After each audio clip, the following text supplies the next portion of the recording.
Court is calling 2024 CR.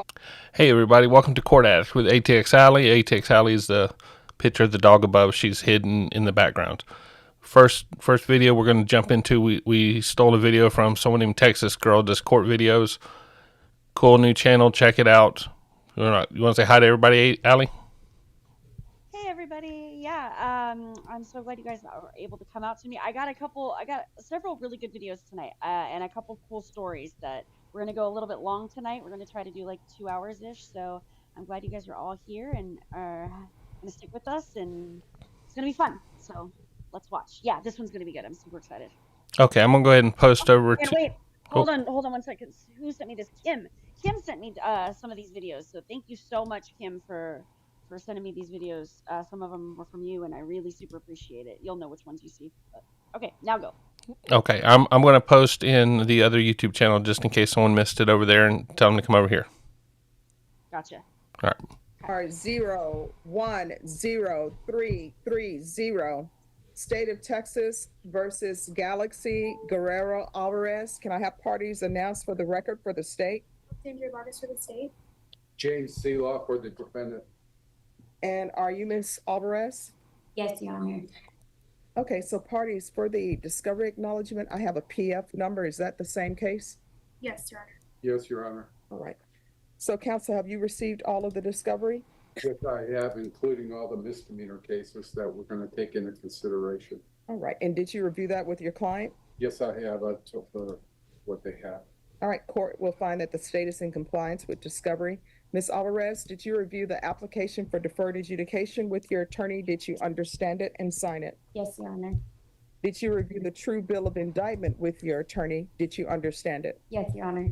Counsel, do you waive the reading of the indictment? We waive, Your Honor. State, are you proceeding on the indictment as presented? Yes, Your Honor.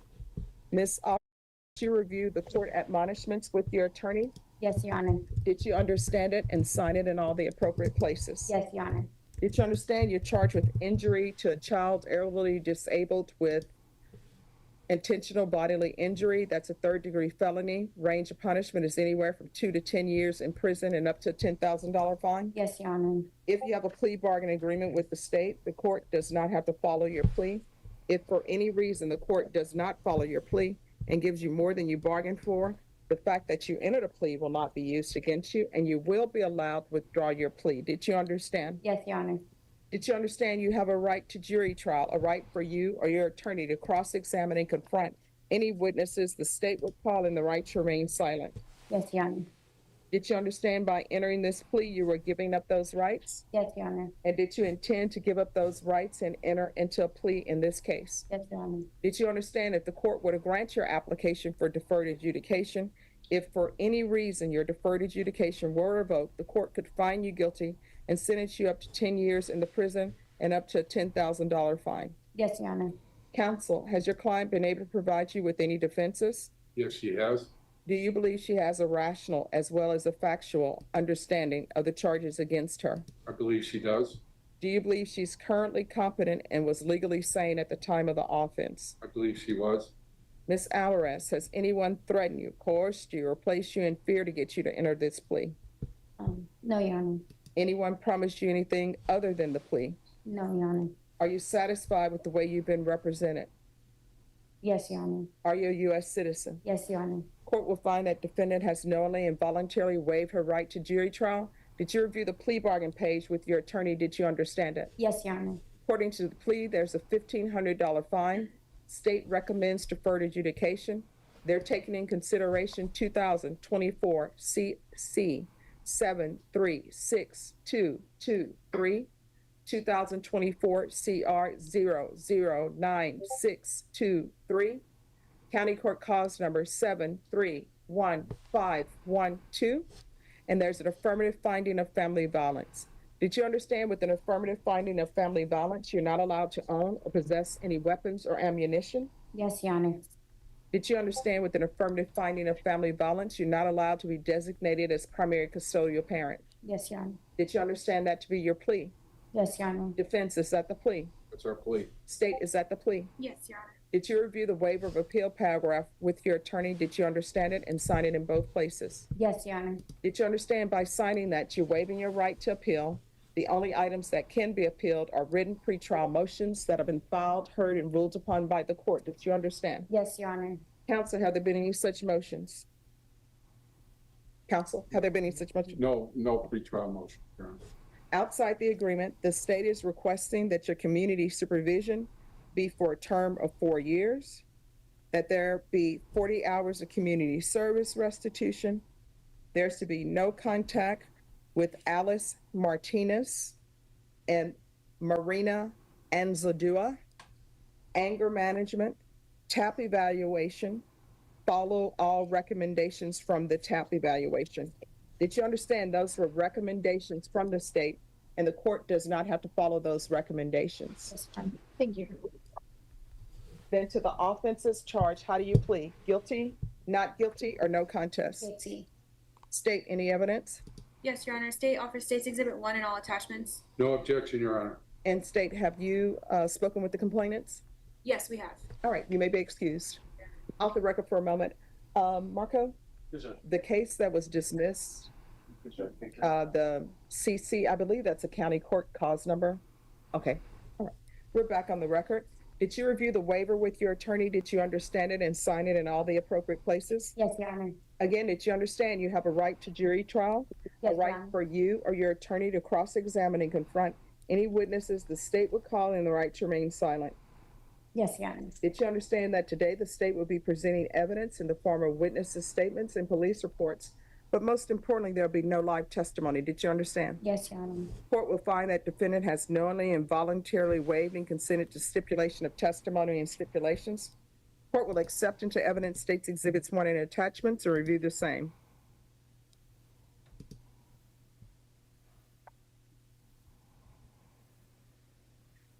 All right, after reviewing states exhibits 1 and attachments, the court will find there is sufficient evidence to find you guilty. Court will defer finding of guilt as you've applied for deferred adjudication. Are you proceeding with sentencing? Yes, we'll waive PSI, Your Honor. All right, anything you wish to say on behalf of your client? My client is 4 months pregnant at the current. I asked the court to follow the recommendation of the state, which is deferred adjudication in this case. It'll give us a 4-year window of time in order to make sure that she stays off the drugs and stays on the narrow path. All right, so what's happening with your CPS case? It's still going. I just finished one class and I'm currently on drug tests and, I'm doing good with those 3 months. And once I, do eventually get out, like I'm still gonna do those 3 other classes How that many children do you have? I have 2, What are their ages? 4 and 2. And how old are you? I'm 24. All right. So here's the issue with the court, right? I'm Hey, Gina, she's 24. Yeah, Gina, she's 24. I researched that for you. Here you go. going to follow your agreement, counsel. Thank you, Your Honor. But this is what you need to realize. You already had a CPS case pending, Yes. and you pick up this case. And according to the person who was trying to help you, you've been drinking alcohol at that time and still using drugs. Do you have any idea what drinking alcohol and doing drugs does to your unborn child? Yes, ma'am. Well, let me ask you this, because people say that and they really don't internalize it. Let me ask you this. You're a 2-year-old, you're a 4-year-old. Would you let them drink alcohol? No, ma'am. Would you let them do meth No, or ma'am. heroin or anything? Mm-mm. Well, guess what? Your unborn baby, you're giving that child alcohol, you're giving that child drugs. That has to stop. Because I've done CPS cases before, and I represented children before. Yes, ma'am. And you know what ends up happening when children are born addicted to drugs? They go through withdrawals. Have you ever gone through withdrawal? No. All right, well, let me just explain to you what ends up happening. What ends up happening is babies are in pain because they're going through withdrawals. They are craving what you've been giving them, alcohol and drugs. They have shakes. They are just constantly, it looks like seizures, and they are in major, major pain. So you're going to have to change your ways. If you do not, what's going to end up happening is you're going to lose custody of all your children. That's You fine. understand? Now, if you don't want to be a mom for them, you can sign your rights away. No, ma'am, I have all my rights. All right. So that's what I'm telling you. You had better start looking out for more than yourself, because guess what? Your 2-year-old and 4-year-old, you can't just send them to Travis Park and say good luck to you. And when you are using and you're not clean and sober, guess what? You are sending them to Travis Park and saying good luck to you. That's the equivalent of what you're doing. So you're going to have to change. You understand? Yes, ma'am. All right. The court is going to sentence you to 5 years deferred adjudication. There's a $1,500 fine. It will be probated. There's an affirmative finding of family violence. Take in consideration 2024 CC 736223, 2024 CR 009623, County Court Cause number 731512. There's to be no contact with Alice Martinez and Marina, Marina, and Zoldua. They're asking for anger management, probation. I really think it's the drugs, because it appears that at the time of the offense, she was high on something as well as alcohol. So I'm not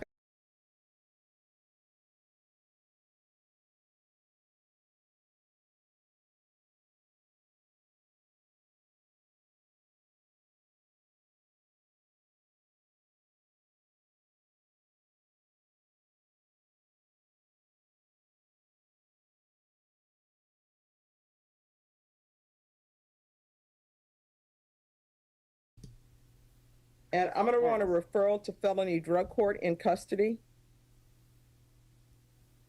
And counsel, if CPS has them in their drug court program, then I'll reconsider felony drug court. But for now, it's felony drug court.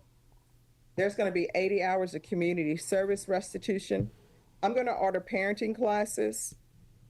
Once she completes parenting classes, that will be deemed satisfied. Probation, if you can make sure that there's no overlap between what I'm asking for and what CPS is asking for. CPS compliance, proof of employment within 40 days, no employment as a home health care provider or with minors, no unsupervised contact with minors, regular reporting by Zoom or in person, regular random UAs, field visits 1 time per month until further notice, and 120 sober meetings in 120 days. Probation, is there anything else she needs? Is there anything else you need from the court to be successful? No, Your Honor. Did you review the document entitled Trial Court Certification of Defendant's Rights to Appeal? Yes, Your Honor. Did you sign it? Yes, Your Honor. All right, because this is a plea bargain agreement, because I followed your plea bargain agreement, and because you waived your right to appeal, you do not have the court's permission to appeal. You understand? Yes, Your Honor. All right, we can go off the record. So here's the thing. This is your chance. Everybody's giving you a chance to be a good parent, to be in your children's life. Yes, ma'am. From here on out, whatever you do, you need to be thinking about 2 things. 1, is this something that could potentially result in me going to prison for 10 years? No, ma'am. You know, is this something that could potentially result in me losing custody of my children? If the answer is yes, then you should not be doing it. Do you understand? Yes, ma'am. If you need anything, just let the court know. Yes, ma'am. So yeah, she was pregnant and using, so that was bad. But her charges were not related to drugs. At least the charges themselves weren't drug charges. It was like what was it? It was injury to a child / elderly / disabled person with intentional bodily injury. That's what her charges were. But she had since, I guess, it tested positive for drugs while she was pregnant. So that's not good. Judge Boyd was giving her a little bit of a parental smackdown of why you shouldn't use while you're pregnant, because watching a helpless infant go through withdrawals is pretty much the most awful and evil thing you can witness and subject a child to. So Absolutely. So hey, I'm gonna do a real quick sound check. Does Allie sound good or does Allie sound quiet? How does Allie sound? yeah, if you guys can hear me or having any troubles hearing me, let me know. I'm getting I'm Let us getting I'm know. getting a lot of mixed signals about the sounds. Well, it dropped for a second during that course, and then it nothing, and then it came back, and it was just fine. So I can hear fine. If you guys have any problems hearing, let us know, please. Hey Nancy, thank you Thank for you, Nancy. Oh, Nancy's spending appreciate all kinds that. of money out here. And yeah, and I got a membership to Metal Rabbit. He's gonna be so excited. Oh, awesome, awesome. Um, Even better. I'm super loud. Yeah, I'm always loud. yep. Okay. See, yeah, Revette's saying she's a little low, and now I'm hearing Victoria saying Allie is super loud. But that's we're talking about on the microphone. Okay, it says Bill, you're Yeah, as much long louder. as you can hear me okay, then I don't care. Yep. Okay. Cool. Ta-da. You are lower than Bill. He's just loud anyways. Absolutely. I look. Sorry, now it's all the town to be funny. Okay. We're So hey look everybody. I'm gonna click a button, and if it causes all that stupid echoing stuff, let me know. I'm gonna click it, and we're going to see how it goes. How about this, okay. Allie? You say hi to I'm everybody. always now. I have an echo in my ear, but as long as you guys can't hear it, I don't care. But I don't have an echo. that's okay. It's not that bad. Actually, it seems to have gone away, so I'm happy with that. But I got some good stories for you guys tonight. We're gonna watch another case, and then actually, is it a case that we're watching? Actually, we're gonna watch a little, like a little um, documentary type thing. It's only a few minutes long, but this is another thing that Kim sent me, and yeah, there's an echo, so you need to unplug the box. Yep.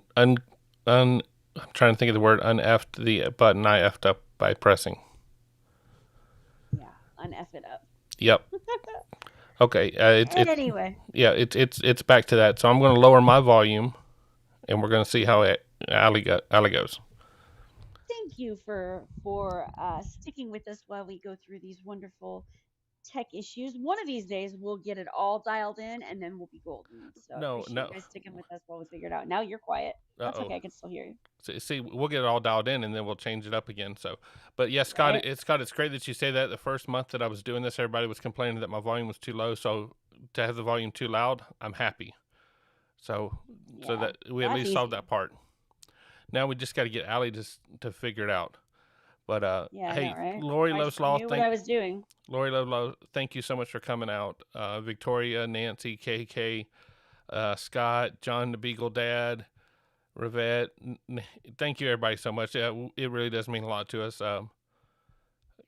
Okay, Yeah, Lori so says, the next one we're gonna do is a little bit of a docu-series about withdrawing in jail, which is I think very important and something that I talked about. And then we'll go right into my. You guys will all hear the story. You guys asked about it the other night about when I got arrested. So we'll talk about that after the clip. So let's watch it. all right, let's jump to that. The detox in jail. Yeah. Once you come in here and you have to detox, you're traumatized. You're just constantly shaking because your body's hurting. For the Oh, mamas in Rivette, bed. thank you so much. Thank you, Rivette. Hey, Blues Track That's dude. incredibly. Hey, Blues Track dude. I know I missed at least a dozen people or better. I am great at missing people. But John the Beagle Dad, Debbie Cook, Lodero, Madaro, Melrose, Kristen, Lindsay Hendricks, Kirsten. Emily Hendricks. Oh, never mind, different Emily. Just kidding. I like all Emily's. All Emily's are great to me. Emily's are good. That's awesome. Thank you so much, Rivette. Appreciate your support. That's amazing. Yeah, and everybody gets a little Fleischer. If you want a little Fleischer, Judge Fleischer at the end of your name, and you want it green, then become a member or gift a membership to other people so they can have a cool little Judge Fleischer next to their name. That's how you get cool. Yep. And to Linus's point about is the suit jacket going to change with each month? Let's just wait and see. I've got a few things up in store for that. I'm learning about it, and so we're gonna do it. There we go. Love it. It says that last name. What was that? What that last name? It's Emily Anderson is supposed to Emily Henderson. Emily. Yep. Yeah, I get those a lot. I whenever I go somewhere, I wait to hear Henderson or Anderson. I wait for anything that goes there. So, yep. And so, and see, Linus, we have so many people in the United States that some people have similar last names. Not everyone's different like there. So, let's go into this one here because I watched a little bit of this one. This one's quite interesting. So let's see what this one does. Yeah, it's very, very out there still running amok, still using tough.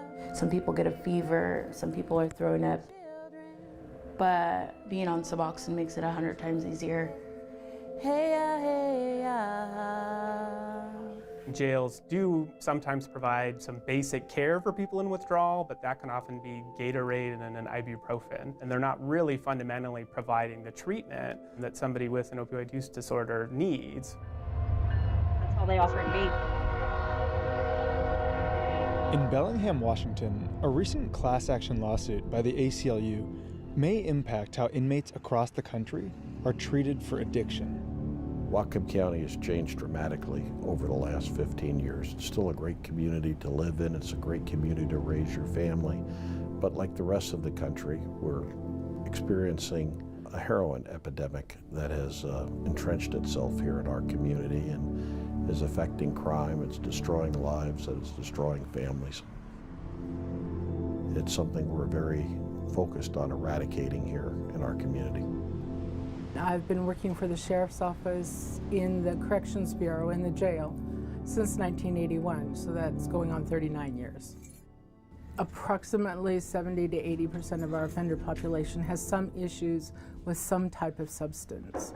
When we're dealing with folks when they're coming into custody, withdrawal is like a really bad case of the flu or a bad case of food poisoning. It's like the flu, but 100 times worse. I've been an addict for 24 years. I was 13 when I first picked up. Hello, ladies. I've had my issues in the past when I was using and did some stupid things. Other than that, my charges are for driving. I started Suboxone about 8 years ago. Suboxone is a form of medication-assisted treatment. It's prescribed by a growing number of physicians to help those suffering from opioid use disorder curb their craving. There had been a couple of times I slipped, I fell off. When I came in last year, I was on Suboxone, and they didn't give it to me then, and so I had to detox. And so it set me up for a really hard time not being able to be given my Suboxone in here. When I got out of here, I relapsed. I relapsed for 10 months. I think that if I went back to last year and they gave me Suboxone, I wouldn't be here right now doing 180 days. Our challenge in working with the criminal justice system is the transition from incarceration back out into the community. Charles Watrous runs a medication-assisted treatment program in Whatcom County that often works with inmates in the first few days they're released from jail. When we started our program in 2017 in Whatcom County, we wanted to coordinate and be able to continue delivery of services to our patients. What's your current dose? 3 8-milligram tablets. And it's oftentimes not until they get released from jail a week or two later that they said that they were not allowed to continue their med. Hey, Alli, real quick, whenever she just asked him what's his dose, and he told her, it sounded like he said tablets. Is what you take? Is it tablets or is it? It depends on what you're prescribed and what they're offered. So what that person specifically was taking when they said 8-milligram tablets, they're probably taking Suboxone tablets, which you just take like regular pills. And sometimes Suboxone comes in little dissolvable film strips that you just dissolve on your tongue. Remember those like Listerine breath strips? It's the same thing. They have those, and that just dissolves on your tongue. What I personally take is methadone, which you can get in pills, but our clinic dispenses them in liquid. So I have little liquid bottles for every single day. And each bottle has the date on which it's supposed to be taken on. It's perfectly measured out. And so I get a bottle for every single day.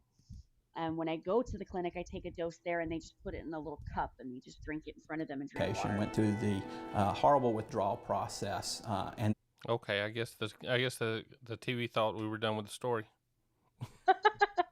I pretty much was, but yeah, so that's the difference in what you can get. There's also an injection you can get that lasts 30 days, but that's the most expensive. I think that's like $1,000 a month. Oh, why don't you just do that then? There are some pluses and minuses with that. For one, it's really expensive. For two, you have to be completely free of all opiates, which includes methadone because it is an opiate. For like, I think it's 3 days.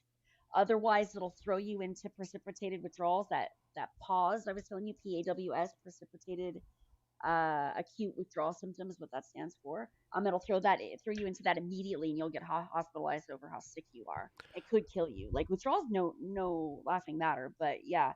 So it works, and sometimes it's better for other people when they don't want to worry about taking pills or taking medicine, or it's just it works better for some than others, and if you can afford it. So yeah. I don't know there, Gina, for a patch. There is I don't know if there's a medication assisted or for treatment that there's a patch. I know there's fentanyl patches for pain that they give pain patients to help avoid abuse, but I'm sure there is a patch for drug treatment. I don't know of it. I don't have any information on that for you. So, yeah. Okay, who gives out the Yeah, patches? I don't know So I don't know what the drug treatment patches are. I would assume probably like a Suboxone or something like that. But I honestly don't know. If you're talking about drug abuse, there's fentanyl patches. Those get cut up and used and abused in multiple ways. But that's the only patches I'm aware of. That doesn't mean that that doesn't exist, and I just don't know about it. So okay. yeah. Okay, well, let's go. That just was curious to me because I thought you had mentioned it was little vials, and I wanted to prove to you that I listened It is. to you. Some people are different. I think my clinic, the type of Suboxone they give out are the little film strips because you dose right there. But if you went to like just your doctor, like say like your primary care doctor decided to get you into some sort of like medication treatment, then they could prescribe you Suboxone pills, which you can just fill at your pharmacy. Hey, So that's what that person was probably talking about. Okay, first of all, Victoria, I am not high. Second of all, Metal Rabbit, that was Nancy that gifted you the membership. Nancy's been on it lately, so she's fixing people up, and so Yeah, it's funny this guy has a southern accent and he's in Washington State, which does not have southern accents. I thought I think there's rednecks everywhere. Oh, absolutely. Yeah, but anyway, yeah, continue on. Okay, well, let's go there. We're released and then trying to scramble to get back into treatment. I know Whatcom County, yes, I've been there, so I know exactly. They don't care what you go through in there. When I went in like the second and third time, for stupid little things, I actually said I wasn't sick because I know they don't take care of you. They put you on the first floor and they call that sick thing, and they don't check on you. We've always treated withdrawals symptomatically. We can give them pain medication, it's normally Tylenol. We'll also use medication that'll help stop the diarrhea. We tried to offer Whatcom County Jail our support in getting their program off the ground, but it was sort of falling on deaf ears. It wasn't until Mark Cook from the ACLU reached out to me and said, we're looking at cases where patients are being denied access to medication-assisted treatment. And it really started the ball rolling from there. We started looking at this problem of denying people in jails access to medications probably 2 or 3 years ago. And it was in that initial investigation that we started looking at Whatcom County specifically. The county jail had been taking some steps forward. In 2016, Wendy and her medical staff began offering medication-assisted treatment to pregnant inmates. If a pregnant woman starts going through withdrawal, she can lose the baby and she may lose her own life. When I first started using heroin was 12 years ago. We thought since we could control all other drugs, we could control that one. We ended up being wrong. One time I was actually pregnant with twins and I came in and I lost. I don't know if it was from the gel that I actually lost the twins, but I did lose them at 6 months because one heart stopped, and then it stopped the other heart. So it was from not taking Suboxone though. This time I'm pregnant too, and they've been on it. So, like, I got in, I told them I was sick, I was on certain medications, and I had them within 24 hours. So it's been a lot better. We were working our way towards the medication-assisted withdrawal. It's just, things are expensive and you've got to plan them in budgets and yada. And at that point, and still I would argue it's not necessarily the community standard within jails. The lawsuit, Court Lever v. Whatcom County, was filed in June of 2018. The basic nature of the ADA, the Americans with Disabilities Act, is to sort of prevent people from being discriminated. Hey everybody, Brecken just showed up, so we got to stop what we're doing to give her an update. We're watching videos, Brecken. Here we go. Against because of their disability. And having a substance use disorder is akin to having, diabetes or heart disease. And what you've seen is that a lot of these facilities don't treat it as the medical issue that it really is. Have you had any overdoses? Oh yeah, I've overdosed twice. Opioid use disorder is probably one of the hardest substance use disorders to treat without medication, but the easiest to treat with medication. Without medication, and this isn't including those incarcerated, there's only about a 10% success rate. I wish I could just stay clean and not have to use Suboxone, if that makes any sense. But some people can't.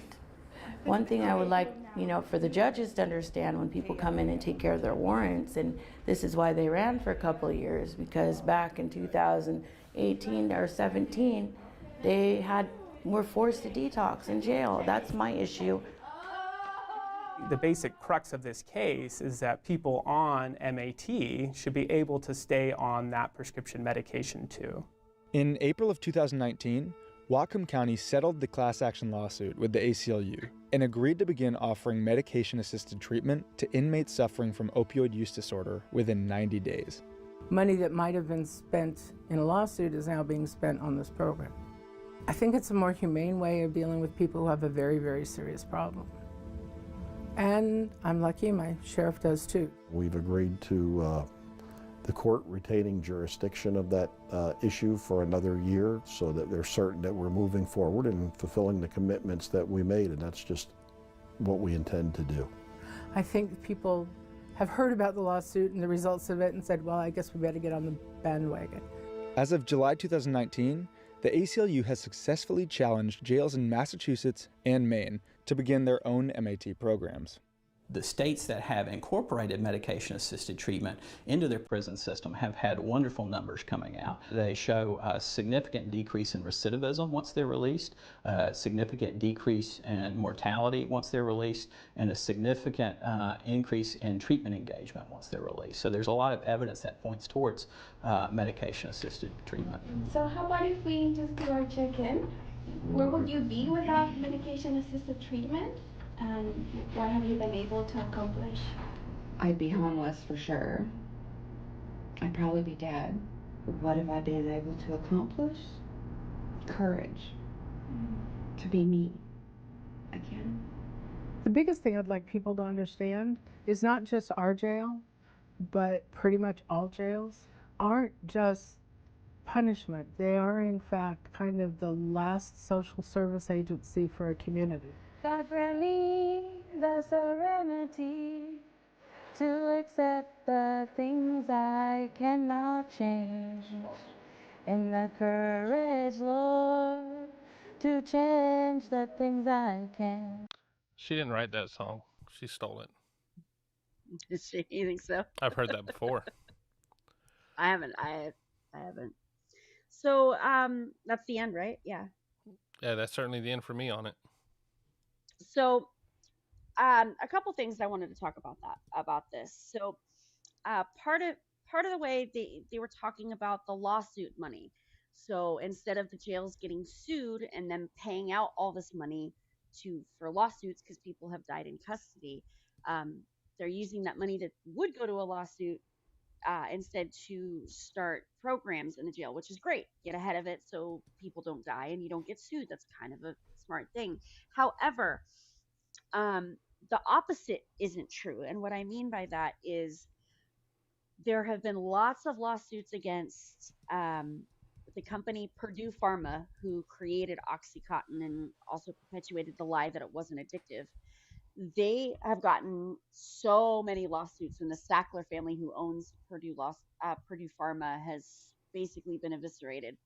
But they had to pay out billions and billions and billions of dollars to almost every state of the union because of the bad things that resulted because of the opioid epidemic that they started.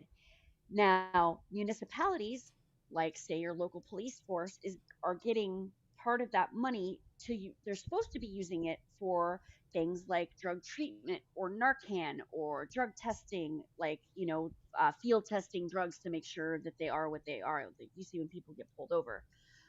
It's not going to that. A lot of municipalities are using that money, and it's written in the lawsuit or whatever when they get the money that they're supposed to use it for specific things, and they're not. They're using it for things like new cop cars and other things that aren't related at all to the the opioid epidemic. So some people are getting upset about that. Like that's how I found out or learned about what Ebola wrap is. I don't know if you know if anybody knows what that is, but if you ever watch Biggin, he showed it on that. It's not very often you see them, but what it is, it's basically a long cable with a ball on each end that you shoot at somebody, and it wraps around their body, preferably their legs, to stop them and make them so they can't run. I don't know how effective it is No, to shoot it at someone who's actually running. They're very effective. Emily's used them on me before. We don't need to know what you guys do. Whatever you guys do between consenting adults is your thing. Oh no, I was trying to get away. She wanted me to go to Bed Bath & Beyond with her, so I had to take off. That's hilarious. But yeah, so they're not using it properly, so people are getting upset about that. So that's the only other thing I wanted to say. Yeah, withdrawing in jail is awful. The first time I got arrested was back in 2017. That was my only real quote unquote arrest. The second time I don't really think counts, but I'll explain why. So I got arrested back in 2017 because I was very fond of shoplifting. When I couldn't afford my drugs, I would just shoplift and either sell what I shoplifted or exchange that for drugs. And I got caught. Like eventually we all do. I don't know how it took so long, but I got caught and I got arrested. Instead of I could have gotten a ticket, but I didn't know. Of course, I just cooperated with the cops, which sounds great. I don't like to be that type of person who doesn't cooperate. Like everybody says, just be quiet. They're not your friend. And I agree with that. I don't think cops are bad and you need to be mean to them. But what happened to me is they were asking me questions. They never Mirandized me, which of course back then I thought, well, they didn't read me my Miranda rights. How is this a legal arrest? That's how smart I was back then. And they asked me how I got the security tags off. And I had this really small, really powerful magnet. And that's what they use to take off the security tags, or magnets. And I showed them that. If I would have not told them about that, I would have gotten a ticket and a court date. But because I told them that, it was technically an enhanced offense. So it was like using a tool in the commission of a crime. So that was that's why reason I got arrested. That was in Travis County, which was my first jail experience, which was terrible. I did have to withdraw in jail. I told them that I was going to go through withdrawals. I didn't tell them I was a heroin addict, but I told them that I was on Oxy, and that if I didn't take my Oxy, I was chemically dependent upon it, so I was going to go through withdrawals. And all they do is they give you Tylenol for any headaches or muscle cramps, or Advil. They give you whatever over the counter Dramamine or nausea medicine, and that's pretty much it. And Gatorade. And you're kind of left to your own devices in your cell, and that's all they did to help me through my withdrawals. It was terrible. It was absolutely terrible. So I ended up getting I got a PR bond. I was out within 24 hours. Then I was given deferred adjudication, and Back then I was in active addiction, so all I really heard was don't get in trouble for a year and you can get this taken off your record. Well, I didn't get in trouble for a year. I was kept my nose clean, or I'll say I didn't get caught. Um, and I didn't know that I needed to report. Now, of course, now I know everything. Like when as soon as you're on probation, you got to call. You got to make sure if they don't call you, call them. All of that. I didn't know any of that back then. I was a complete idiot. So when this August, when Adrian or my husband and I were driving home from watching Deadpool and Wolverine for the second time, we got pulled over because our tags were expired, and got pulled over and had a warrant for my arrest that I didn't know about because I never reported to probation, but I never got in trouble, so I didn't know. And what's really interesting is that I kept getting contacted by Travis County court collections because I still owe them money, and they've never once mentioned, hey, you also have this warrant for us. But of course, I'm sure the accounting department doesn't speak to any of that, so I don't really expect them to know that information. But that was the reason I got arrested the second time. As soon as I got arrested in a different county, so that's how I know that bond amounts are not 10% flat. I had to pay 18% to get out. My bond was $10,000 because I was in a different county. I couldn't get a PR bond until I got extradited to Travis County, so we just paid the bond and got out. But I went to my next court date, and it was already resolved before I even got there. Like I didn't even have to speak to a judge. They automatically just dismissed everything, or not dismissed, but I think technically it was they terminated. They did a termination unsatisfactorily. I didn't satisfactorily complete my probation terms, but it had been so long and I hadn't done anything wrong that they just got rid of it. So Well, it's all resolved and clean now, but so that's what it was. So the moral of the story is Deadpool and Wolverine was a really good movie.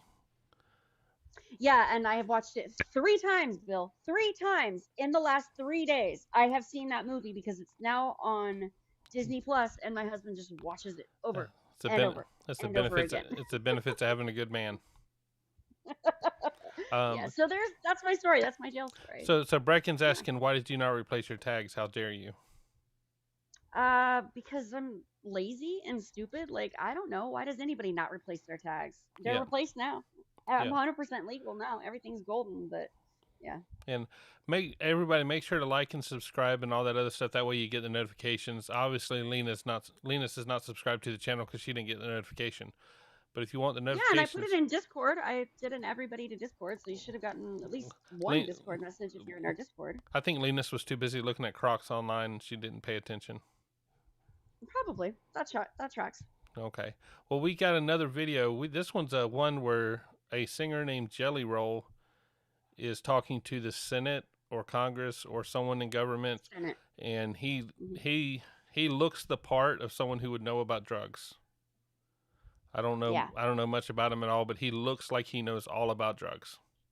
Yeah, he's a country singer, and you'll see him. He definitely looks like he's a former drug addict, but he's a former opiate addict.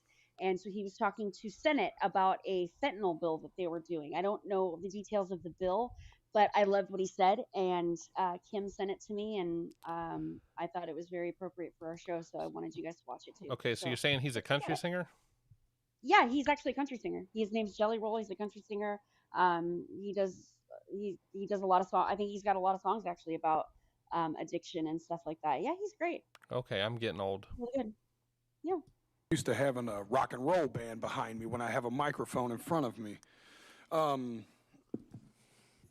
During the time that I've been given to share my testimony here, I think it's important to note before I start that in these 5 minutes I'll be speaking that somebody in the United States will die of a drug overdose, and it is almost a 72% chance that during those 5 minutes it will be fentanyl related. Having started that way, Chairman Brown, Ranking Member Scott, and esteemed committee members, thank you for having me. I know this is a bit of a curveball, but I like a little baseball myself. My name is Jason D. Ford, but to most I am known as Jelly Roll. It is important to establish earlier that I am a musician and that I have no political alliance. I am neither Democrat nor Republican. In fact, because of my past, my right to vote has been restricted. Thus far, I have never paid attention to a political race in my life. Ironically, I think that makes me the perfect person to speak about this because fentanyl transcends partisanship and ideology, gentlemen and women. This is a totally different problem. And I was speaking outside to the media, and I gave them a statistic that said 190 people a day overdose and die every single day in the United States of America. That is about a 737 plane. That's what about a 737 aircraft can carry. Could you imagine the national media attention it would get if they were reporting that a plane was crashing every single day and killing 190 people? But because it's 190 drug addicts, we don't feel that way. Because America has been known to bully and shame drug addicts instead of dealing and trying to understand what the actual root of the problem is with that. But I love the that. sad news is that narrative is changing too, because What's that? Everything that he just said, like it's very true. If we had a 737 crash and kill 190 people every single day, we would lose our minds as a country, as a society. But because they're drug addicts, we look the other way. No, So I mean that's a very good way to put it. No, we to absolutely do, put it. because if you're on a 737 plane that crashes, you're a victim. People feel that if you're a drug addict, that you purposely are doing this to yourself and your family. You know, they feel Exactly. that you're purposely doing it, and I get that feeling a lot. Fortunately, I have my son who's able to show me that it's, you know, he's suffering. He's a victim of it as well. I want to just say he's just a knucklehead in doing that, but I see him being a knucklehead on things, and he gets over that. Here, you know, today we had a talk, and today he's coming home in about a week and a half, so he's right there at the end. And he's a lot more confident in himself than I am. I'm worried about him because I'm his dad, but he knows, you know, he knows what challenge it is. He knows, you know, he's talking about coming home. He's talking about making sure he finds good AA groups, and he's got to fill up every minute of his day, because he knows that if he has a minute available, he knows where his head goes. Where I don't have that sort of addiction. I don't have that, you know, over me. And so you know, I can only imagine how much of a weight that would be if I had that sort of addiction on top of me, trying to be a father, trying to be a husband, trying to, you know, run my family. And then, you know, I just can't imagine it. So in the end, drug users are victims. They are perpetrators of crime, but they are also victims of the same crime that they're perpetrating. You know, Lena's got to see the drug use in the United States. She got to see it and, you know, got sad about it and all that. Imagine the families of those people. Imagine how those people feel. You know, you know, the people that look like zombies just slumped over. Imagine whenever they have to sit and look at this is what their life has become. Yeah. You know, I thought that was perfectly. I thought that was a very perfect analogy, spoken to the power that needed to hear it.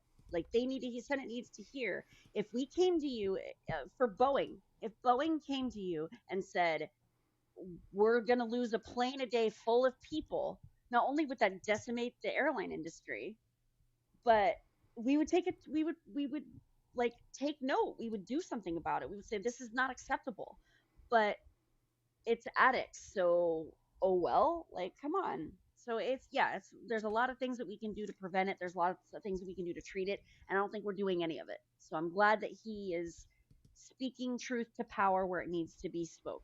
Do you think they listen though? Oh, absolutely not. Okay. But that's a whole different issue. So I'll tell a story. When I started YouTube back in January of this year, so I've only been doing YouTube this year. I started 4 channels, and one of them was a political channel, because I love politics. I really do. I love politics. Right. And the first videos that I put up was when they called in Facebook, Twitter, TikTok, and all these other groups, and they wanted to talk with them about child trafficking and, you know, the child exploitation on, you know, over social media platforms. I heard some of the most horrible stories on that hearing, that Senate hearing, and I cut it up into a bunch of different pieces, and it broke my heart, you know, just editing the videos and putting them all together. And it's November. We've went through an election. We're still, you know, there's still some shockwaves coming through with that, but nothing has changed. No party has done anything for kids. No party has done anything to help with kids. There may be an individual politician that's done something, you know, to help kids, but nothing has helped. Nothing has helped. The fact that, like, even in jail, like, that they're having to wait until they get sued before they take appropriate action on addressing something as simple as withdrawal symptoms. Yeah. Like they're like, oh, well, I guess it is cheaper for us to maybe prevent this than having somebody die and then have to pay out their family millions of dollars because now they've lost their loved ones. Like, Right. it's terrifying that that's how they have to come to it. And instead of saying, okay, well, all these other jails got sued, let's just implement this all around. Nope. Well, You and, don't and learn a Brecken, lesson. Brecken brings up a great one. A lot of them are veterans too. So you've got somebody Yeah. who's sacrificed themselves for this country. They've broken their bodies, they've broken their minds, they've broken their spirits, all in dedication to our country. They come home, they're on pain medication that's handed out like candy in some areas, and now they come home and say, "Oh, you cut all of that out today. You're done with all that today." You know, Yeah. you hear it with Judge Fleischer. We all love Judge Fleischer, and we hear him every day tell people, "Hey, in order to stay out of jail, you're not doing drugs anymore. Just wave a magic wand, and you're not doing drugs." Yeah, I wish it was that easy. Right now, in the end, we don't know what resources. We don't know that as soon as they leave, they're not given pamphlets of who to call and how to get that done. But how many of these people are functional enough to make that call? How many of these people are functional enough to do what needs to be done?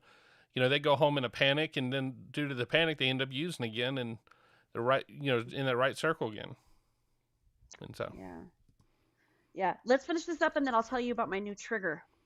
absolutely, we love I found a triggers new here. trigger. Statistics say that in all likelihood, almost every person in this room has lost a friend, family member, or colleague to the disease known as addiction. I've attended more funerals than I care to share with y'all. This committee, I could sit here and cry for days about the caskets I've carried of people I loved dearly, deeply, in my soul, good people, not just drug addicts, uncles, friends, cousins, normal people. Some people that just got in a car wreck and started taking a pain pill to manage it. One thing led to the other. And how fast it spirals out of control, I don't think people truly understand. So many people. Equally, I think it's important for me to tell y'all that I'm not here to defend the use of illegal drugs. And I also understand the paradox of my history as a drug dealer standing in front of this committee. But equally, I think that's what makes me perfect to talk about this. I was a part of the problem. I am here now standing as a man that wants to be a part of the solution.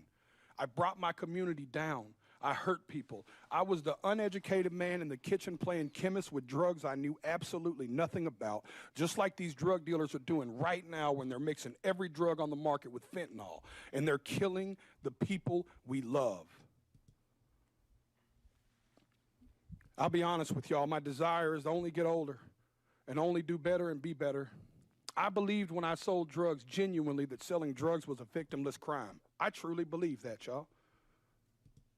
My father always told me what doesn't get you in the wash will get you in the rinse. Now I have a 15-year-old daughter whose mother is a drug addict. Every day I get to look in the eyes of a victim in my household of the effects of drugs. Every single day. And every single day I have to wonder, if me and my wife, if today will be the day that I have to tell my daughter that her mother became a part of the national statistics. History repeats itself, gentlemen. Even in the 1990s, crack cocaine had long made its way into my middle lower class neighborhood. And at that moment, even as a teenager, you could have never convinced me in that moment that there would be a far bigger problem on the horizon in the form of a pharmaceutical drug. And then I watched opioids and Oxycontin burst onto the scene. I'm here to tell y'all that fentanyl is going to make the Sackler family look like saints. And I want to let y'all sit with that for a second. It is time for us to be proactive and not reactive. We were reactive with crack, we were reactive with opioids, and y'all are taking the first step at somebody in Senate finally being proactive. I truly believe in my heart that this bill will stop the supply and can help stop the supply of fentanyl. But in part of being proactive, gentlemen and women and ladies, I have to be frank and tell y'all that if we don't talk to the other side of Capitol Hill and stop the demand, we are going to spin our tires in the mud. Y'all are taking the first step, but I encourage you to take it outside of this room, and you take it to your colleagues and your constituents, and you give them the most that you can. I know I've got a few seconds here, and Senator Brown said I may or may not go over. All I want to say is that I not only encourage y'all to do this, I encourage y'all to take it a step further. At every concert I perform, I witness the heartbreaking impact of fentanyl. I see fans grappling with this tragedy in the form of music that they seek solace in music and hope that their experiences won't befall others. They crave reassurance. These are the people I'm here to speak for, y'all. These people crave reassurance that their elected officials actually care more about human life than they do about ideology and partisanship. I stand here as a regular member of society. I am a stupid songwriter, y'all, but I have firsthand witnessed this in a way most people have not. I encourage y'all to not only pass this bill, but I encourage you to bring it up where it matters, at the kitchen table. Thank you for your time. Thank you, Mr. D. Ford. Hi, everyone. George Stephanopoulos here. Thanks for checking out. No one cares, George. All right. Thank you. So yeah, I mean, a lot of you guys are talking about how the stigma is so real, and it is. Like, there's a reason I don't have my profile picture up right now, because not everybody knows in my life about my situation, and there is a stigma. And when I've got things in my life like a, a custody situation with my brother-in-law fighting for his kid, like, I don't want my bad decisions or my past to be brought up and used against him, which is ridiculous in and of itself, but people do it and it works because of the stigma. So absolutely. And stigmas get ratings. We watch court every day.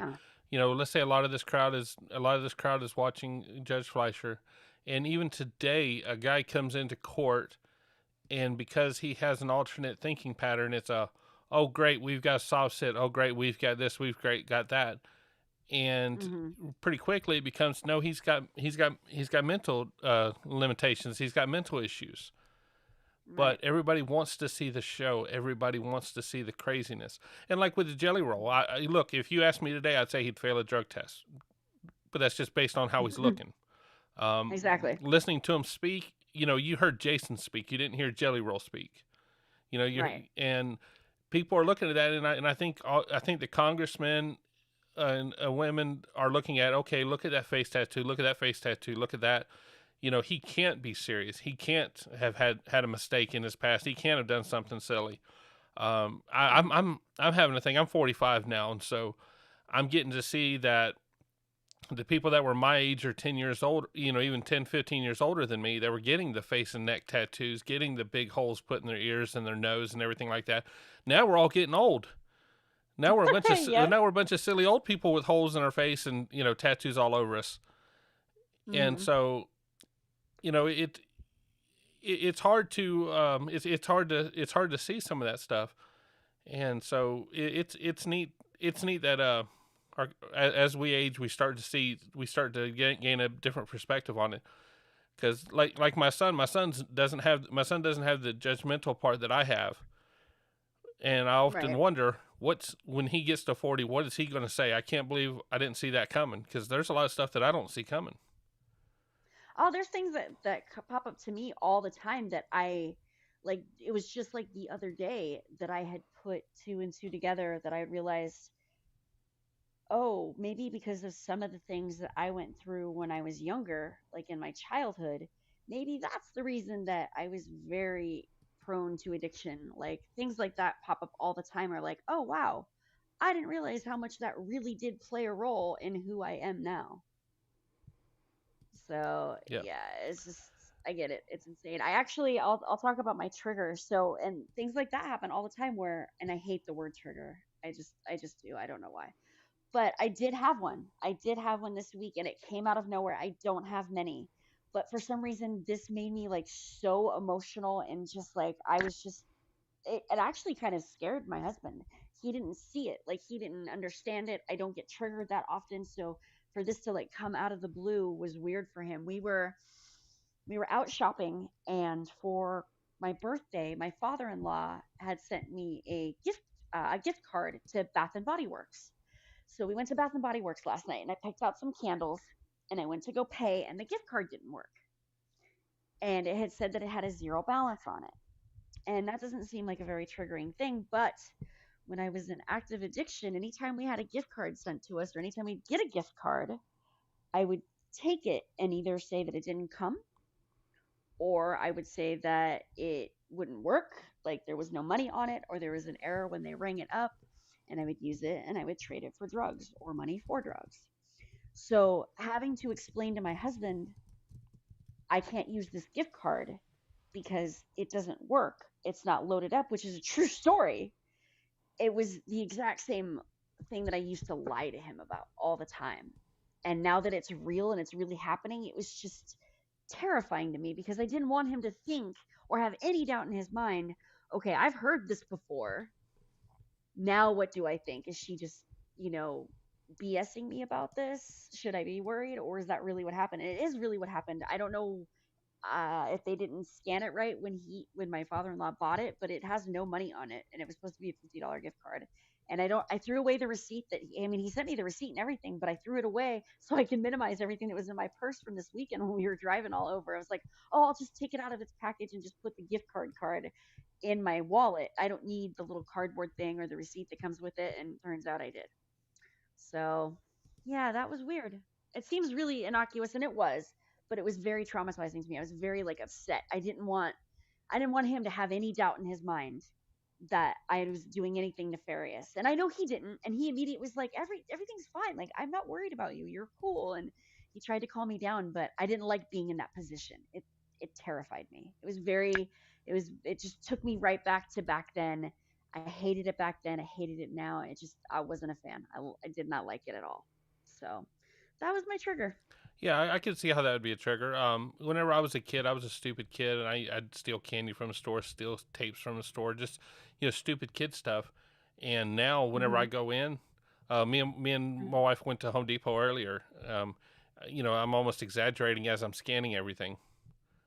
Because I'm certain I'm not taking anything. I'm not going to steal some dollar screws or just some little petty stuff.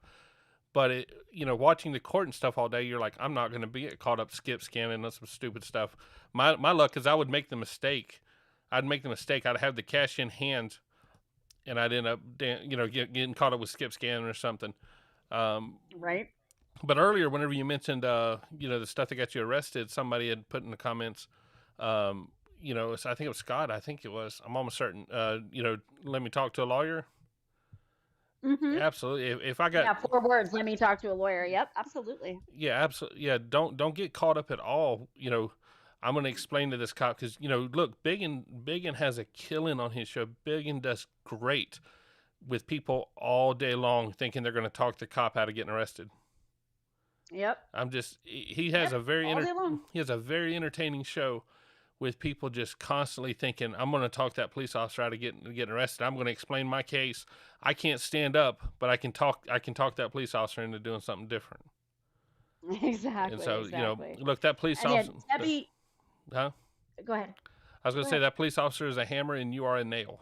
Their job. Oh, absolutely. Their job is. And they've heard it a million times before. Like, I don't know why anybody tries to be a police officer. But and most of them are parents. And most of them are parents and have heard their kids lie to them too. So, you're not going to get over on them. Let them do their job. Let them do their job. Fozzie. You do your part. Hey, Fozzie, thank you for coming in. You can go back on the replay and watch the Judge Boyd clip, Fozzie. Yeah. And Debbie, yeah, my husband, so I've been in pain management. That's how my addiction started, is I was in pain management for a legit medical issue. And I've been on pain management since I was like 16. And it just gradually built up because you build tolerance, over the years. So I started out on like tramadol and then got too used to that and then built up to oxy.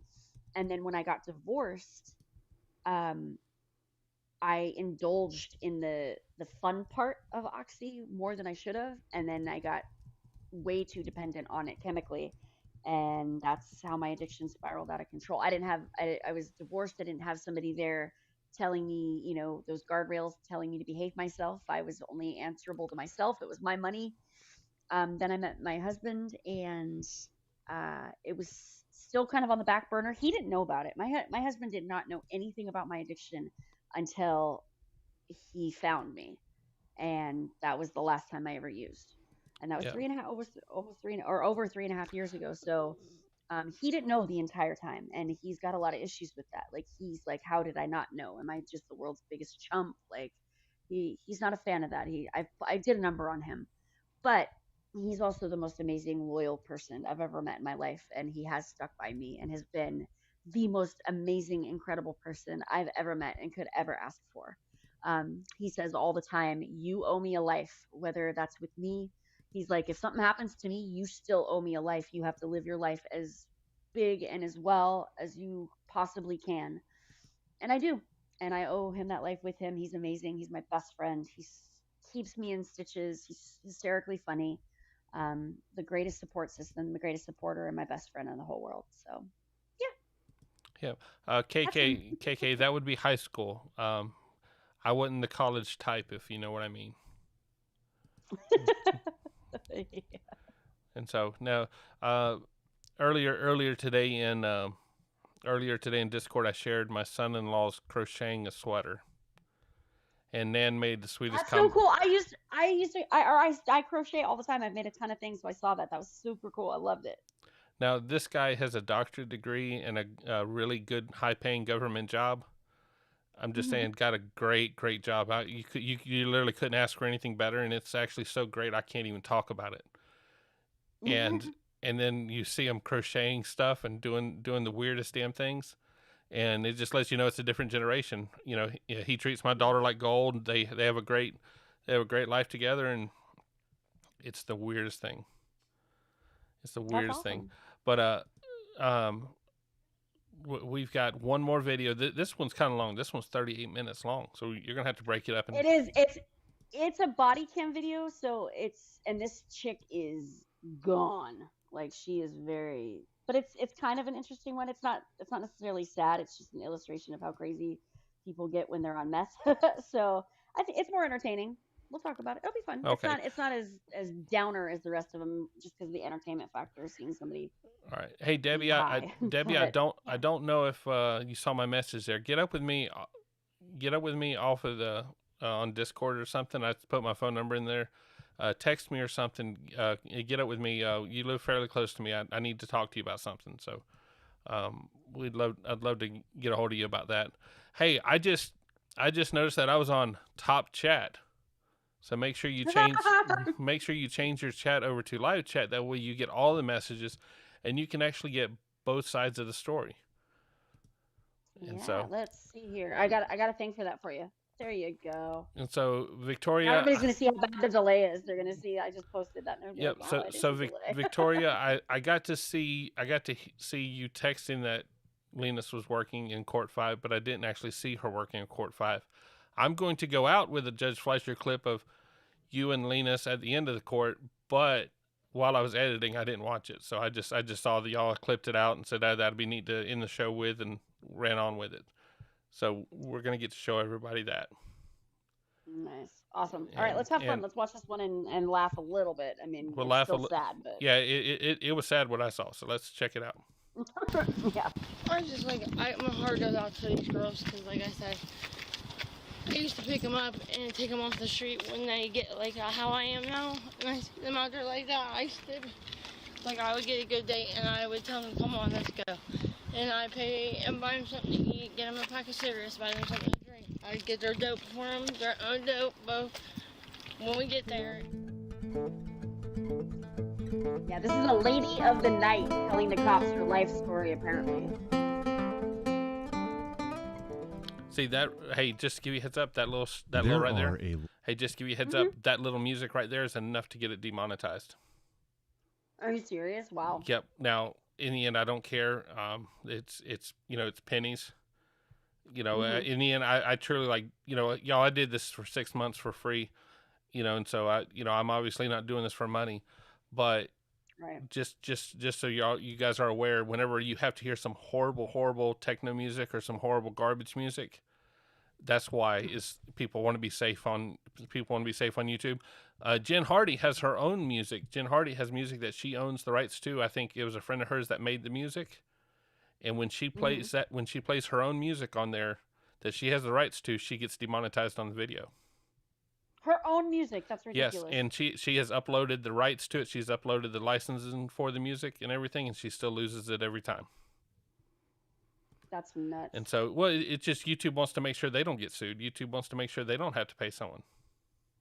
I guess so. Oh, hell, Linus, I only had one job. I just can't win around here. Linus, I did good. I put Judge Fleischer at the end of everybody's damn name. I did good. I did good. Y'all just wait till y'all get to the second month and see what you got there. Yeah. Yep. Yes. Oh, absolutely, Lori. Absolutely, Lori. Every time y'all mention an actual name of a medication, it's just YouTube's AI. YouTube is literally just what was that? What was Skynet? Yeah, in the Terminator movies, that Skynet, it was going to take over the world. Yep.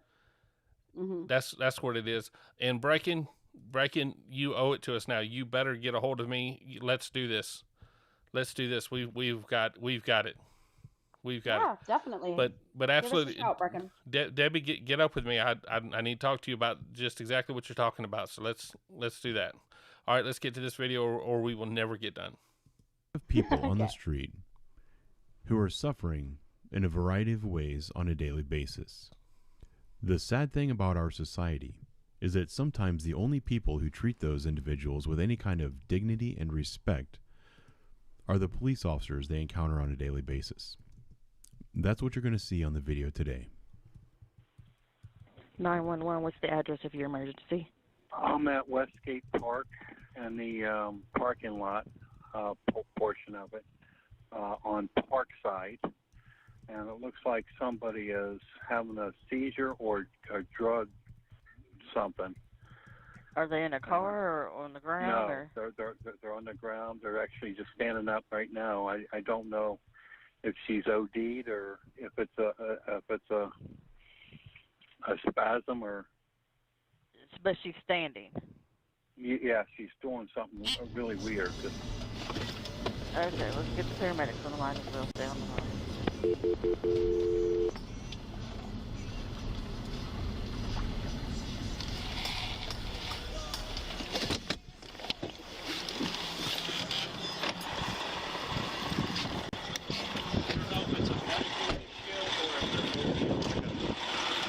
She just went back inside. Give me a second. Ma'am, you all right? Sorry, yes, sir, I couldn't hear. Stop. Stop. Stop. Come out here now. Come out here now. I didn't do nothing. I was really changed. I have nowhere to go. And look at it. There's a shit everywhere. I'm not doing nothing wrong. You got anything on you? I'm not tweaking. You are. You are absolutely tweaking hard. Did you just use? I used an hour ago, I'll be honest. Can I have a cigarette? I swear to God, she's holding a pregnancy test. Isn't that what it looks like she's holding? It's in a box. I swear to God, she's holding a pregnancy test. But I don't think they ever talk about it. I don't know. It's weird. What do you guys think? I think she's holding a pregnancy test. I don't know. I'm getting ready to throw up something on the screen that's probably going to mess something up, but I'm going to do it anyways for the fun of it. Okay, no, Okay. It's tiny. Oh, there we go. There we go. It's blurry because it's so small. It had to be a certain size in order to fit. That's Victoria when she was for Halloween. She was oh God, what the hell's her name? Tina. She was Tina from Bob's Burgers for Halloween. I've never watched Bob's Burgers, but Tina nailed it, and I think she nailed it perfectly. So I don't know if she just did the meme or she just did, but whatever it is, she was perfect at it. And hey, Nitty, it's good to see you on here. Thank you. And Thank you for becoming a member. I appreciate that. Absolutely. So thank you, Nitty. We're going to jump in and get back to this one because she's completely out of her mind. I have a crack pipe and I have some needles. That's all I'm saying. You just did. Do you need anything? No. Need any help? No, I just wanted a chain. Sit I down. don't know. Maybe it is a toothbrush. It looks like it's She's good. to me. I don't know. I'm sorry, but I really want to be rude. I just wanted a chain. I've been up for days. I know you have. I can tell. No, I'm sorry. Obviously, been up for days. Did you just use? No, I haven't done anything. You have. I said an hour ago, baby. May I smoke a cigarette? Nope. Do you need the medic for anything? No, baby, I don't. I'm really trying to quit. I just need to go get it. I need to go sleep.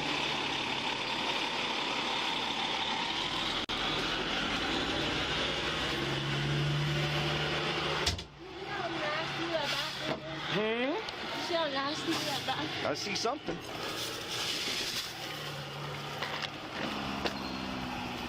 You just got needles? Yeah, I have needles.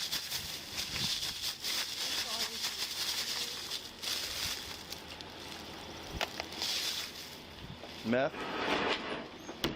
Huh? I think that they cut the dope I buy with it. I don't do meth, nobody tell me. Me willingly, I do not buy meth. What do you do? Fetty, fentanyl, and crack. Okay, so that's not normal reaction to what you're doing. I understand. I was tased and raped. I have permanent nerve damage, that's why I'm here. Is this your bag? Was this your bag? Yeah, baby. Okay, so did you just shoot up because there's a tie in here? No, I just shot up an hour ago, sir. Okay. I'm being honest with you. No, I appreciate it. Hey, Kimby, you've never seen anyone tweaking this hard? Come to Florida. Come to Florida. That's that beautiful Nebraska in you. And Nitty, yes, this is from Columbus Police Body Cam. So please go and check them out. Give them a like, subscribe. They're amazing. They have lots and lots of good videos there. They're a great channel. Absolutely.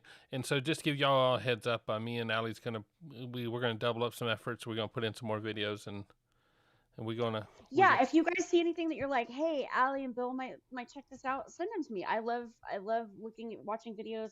If Kim sent me 2 of these that we're watching today, so love it. So if you guys see anything you think you would like, send it to me. I'd love to watch them. And right here, I'll give you a shout out. And right here, what Debbie said. Right here, what Debbie said. When this is someone's daughter, this is someone's wife, sister, friend, and I don't know that I agree that no one chooses this life. I don't think anyone knows that it's going to go this far. Whenever they want to be cool and have their first hit, or they need that. But this is a hell of a life, and we got to understand that these people. I'm gonna pull up the American part of it. These people are our countrymen. These people are people. If you don't consider them your brother or your sister, you better understand they're your financial responsibility because you damn sure paying for it. And so if you don't love them because they're a human, you better love them because that's what's going to happen to your Social Security when you get old. It's not going to be there because it's paying for all of this stuff. Exactly. So we're going to jump back into it. But look, this lady's going through some stuff, and we don't have to warn people not to talk trash about her. Thank you guys so much for being cool. It's funny, we've actually got a more tame crowd in here than in Judge Fleischer's courtroom. That drives me crazy. The dumb damn comments people make in that courtroom. This is the place where you can actually make you can cut up a little bit. You can say, what in the world is she doing? This is the stuff where you can say, oh my gosh, she's a horrible mother. She's a horrible, person. This is the one where you can make comments like that. And I'm just going to say, yeah, well, you got your opinion. Judge Fleischer's courtroom is not the place for those dumb opinions. I make judgment calls on everyone I see. Every time I see someone, I come up with my own biases. That's just what the world is. But learning to keep them to myself is something I think I learned at 10 years old. It's amazing to see the people of all ages that have, they can't control their mouth and they can't control their fingers on typing stuff. Yeah, exactly. It's insane. And we stay so busy. Like today was a really busy day, but we also hit a new high of like 1,223 people, which was the highest I think we've hit so far. So absolutely. And look, I get it. We've got, I think, 25 people in here, so I get it. But see, y'all gotta tell all your friends about it. Y'all gotta get it up to 2,500 people. Let's see if we can do 2,500 people on the live, and then y'all start making fun of how many moderators we got. Exactly. And Kim, as far as themes, for my show for Court Addict, I like to do anything that's addiction related. I try to stay away from DUIs because a DUI is a DUI is a DUI unless it's some special sort of like weird one that's a one-off. I'm fine with those, but anything it doesn't have to be body cam, it doesn't have to be court. Like the ones that Kim sent me today, the jelly roll and the withdrawing in prison, I love those. I love to give you guys information that you have maybe never seen. That's what it's about. It's about talking about experiences, spreading education, all of that. So also getting a little of entertainment in there too. This is kind of on the entertaining side and not as sad as most of them. So yeah, Kim, she is far out to make fun of. It's not something that's super funny. It's crazy to see this. Like it is sad. The whole thing is sad. So. Oh, absolutely. And so we're going. Any theme ideas? No. And look, Kim, I like police accountability stuff. I personally watch a lot of police accountability videos. somewhere around Spartanburg, South Carolina, the deputy chief just resigned, and he stirred up a bunch of drama because he was calling out the sheriff. You know, we've got some good people in this crowd that are from that area, and I'd love to get some perspectives on some of that, because there's always at least two sides to every story. And I don't trust the news for anything. I think anything you hear in the news is just, you know, the perspective. I watched a video about them giving speeding tickets to fill their budget, and the lady was complaining that I got pulled over and got a ticket for having an expired tag, and they're just doing it to raise money. Well, she had an expired tag. Don't have an open warrant. Hint, hint, Alli, and have an expired tag. You think so? You think that's not a good idea to have a warrant? Hey, if I would have known about it, I would have taken care of it, because obviously I know all I got to do is go in and talk about it and say, hey, can I get a court date, and discuss it, and it would have been resolved. But I didn't know that I had it. Yeah, so Scott's asking question, what can the mod, or their screens different than mine? No. What happens with a mod is they can click on your comment, and they've got options. You know, they can delete the comment, they can time you out, they can hide you from the channel. They've got and there's even different levels of mods. Yeah, Fozzie's done got him answered, so I don't need to answer that. But look, we need people to act right in Judge Fleischer's court. That way we can focus all our attention at timing out Brecken. We need to be able to focus on Brecken and make sure she doesn't get a comment in. And it takes a lot of moderators to make sure Brecken stays in check too. She's fast. Who, Brecken? She's very fast. Oh yeah. Yeah. Oh yeah. There's definitely no filter between her head and those typing fingers. No. So it takes a lot of us to make sure, just to control her. We have a separate mod team that's specifically dedicated just to Brecken. So. Absolutely, yeah. And she's it takes a village. And she's gotten so famous that Judge Fleischer mentioned her the other day. So. Yeah, and he knows, because we had to have a talk. We had to have a meeting about the Brecken situation, but I think we got it handled now. I think we're good. Yeah, absolutely. So, hey, if somebody if hold on, yeah, we can go straight to YouTube's with your comments. So, yeah, it tells us all kinds of stuff, and so we're gonna get back into this one, because this is what this is about. But hey, I don't know if you're aware, there's a fight going on tonight. Not till later. I'll be completely honest with you guys. This fight was more important to me than the election. Yeah, that's funny. And if this fight goes a certain way, it'll be more disappointing than, if the election went wrong. So there's my politics for the night. There you go. Do you want a medic here? Because you are really geeking. Huh? I really am fine. I really need to go to sleep and calm down and breathe more with this. I was trying to argument with some white dude walking. You did just now? Yeah, he was walking through here. I was trying to ask him, if there was, an office, because I was going to say something about the bathroom. And he was like, bitch, I'm not worried I'm not worried right now about you. I'm looking for something more important or somebody. I said, well, you don't have to be rude to me. Right. And you have a black guy on the street looking for his girlfriend that he tricked out. So, let me ask you a question, because do you think you're going to get worse the way you are, or better? I'm just going to be like this. I'm going to go to sleep and then I'll be fine. Well, you're not going to sleep if they cut it with meth. No, I am going to go to sleep because I've been up for 5 days now. Eventually you will, but not right away. No, I mean, I'm falling asleep when I'm walking, so I'm tired. As soon as I lay down in the bed, I'm going to go to bed. Where do you normally stay at? Wherever I can. Gotcha. I used to have, my ex-boyfriend lives across from Wendy's. That's where I was living until we broke up. Because he does dates with the girls I'm following too. That's how I met him. And then, because I got shot in my knee. When? How long ago? Months ago, see? And you're still walking? I couldn't walk for a whole month, see? Was it in and out? Go through and through? It didn't go all the way through. It went in and yeah. Okay. When was the last time you ate? I just ate some okay. cookies, milk, and brownies, and chocolate. When you saw me and you went back in, why'd you go back in?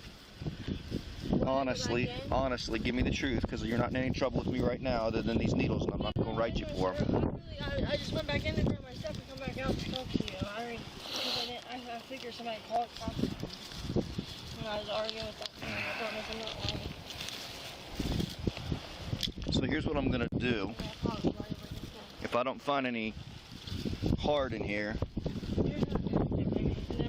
would be honest. I would give it to you. If I had drugs, I would give it to you. I'm going to take your paraphernalia, though, okay? Because I can't enable you. I understand. I'm trying to go get clean. Are you? Have you gone to rehab before? Yeah, I'm 27. I'm on my own since I'm 13 months old. I do want you guys to notice how this cop treats her. He really treats her like a person. Like he actually takes his time with her and does a phenomenal job. Like I do want to say that he does a really great job just talking to her. And I don't know if anything what she's saying true. Like it very well could be. She sounds like she's lived a hard, rough life. I mean, she's talking about being assaulted in a non-friendly way. I don't know how to say that without. Yeah. Anyways, and talking about getting shot in the knee, and she's obviously an addict. I think she's also a prostitute, so she got a lot of stuff going on in her life. And this cop doesn't blow her off. He doesn't roll his eyes at her. He actually listens to her and treats her like a person, which is very rare and very amazing. So.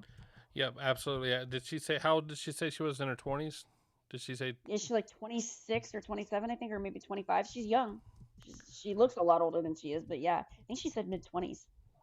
Yeah, absolutely. And see, she looks, she looks 35, 40, 45. She looks like she's, it's sad because like you said, it could be, that's someone's daughter. There's someone out there. And look, I had this with my son. I had it with my son. He didn't look like this, but I had it where, who knows where he would pop up. Who knows, every time we'd drive down the road and we'd see somebody, we'd see somebody sleeping on a bench. We'd look to see if it was our kid. Right. That's awful. Fozzie, that was a good one. Talking about earlier, Brecken said in Fleischer's chat that she needs to vent, and every one of us, every one of us made sure we had extra magazines on us. We knew it was time to go. Yeah. I made sure I had. Thank you, Nancy, for the gifted membership. Appreciate that. Thank you, Nancy. Thank you.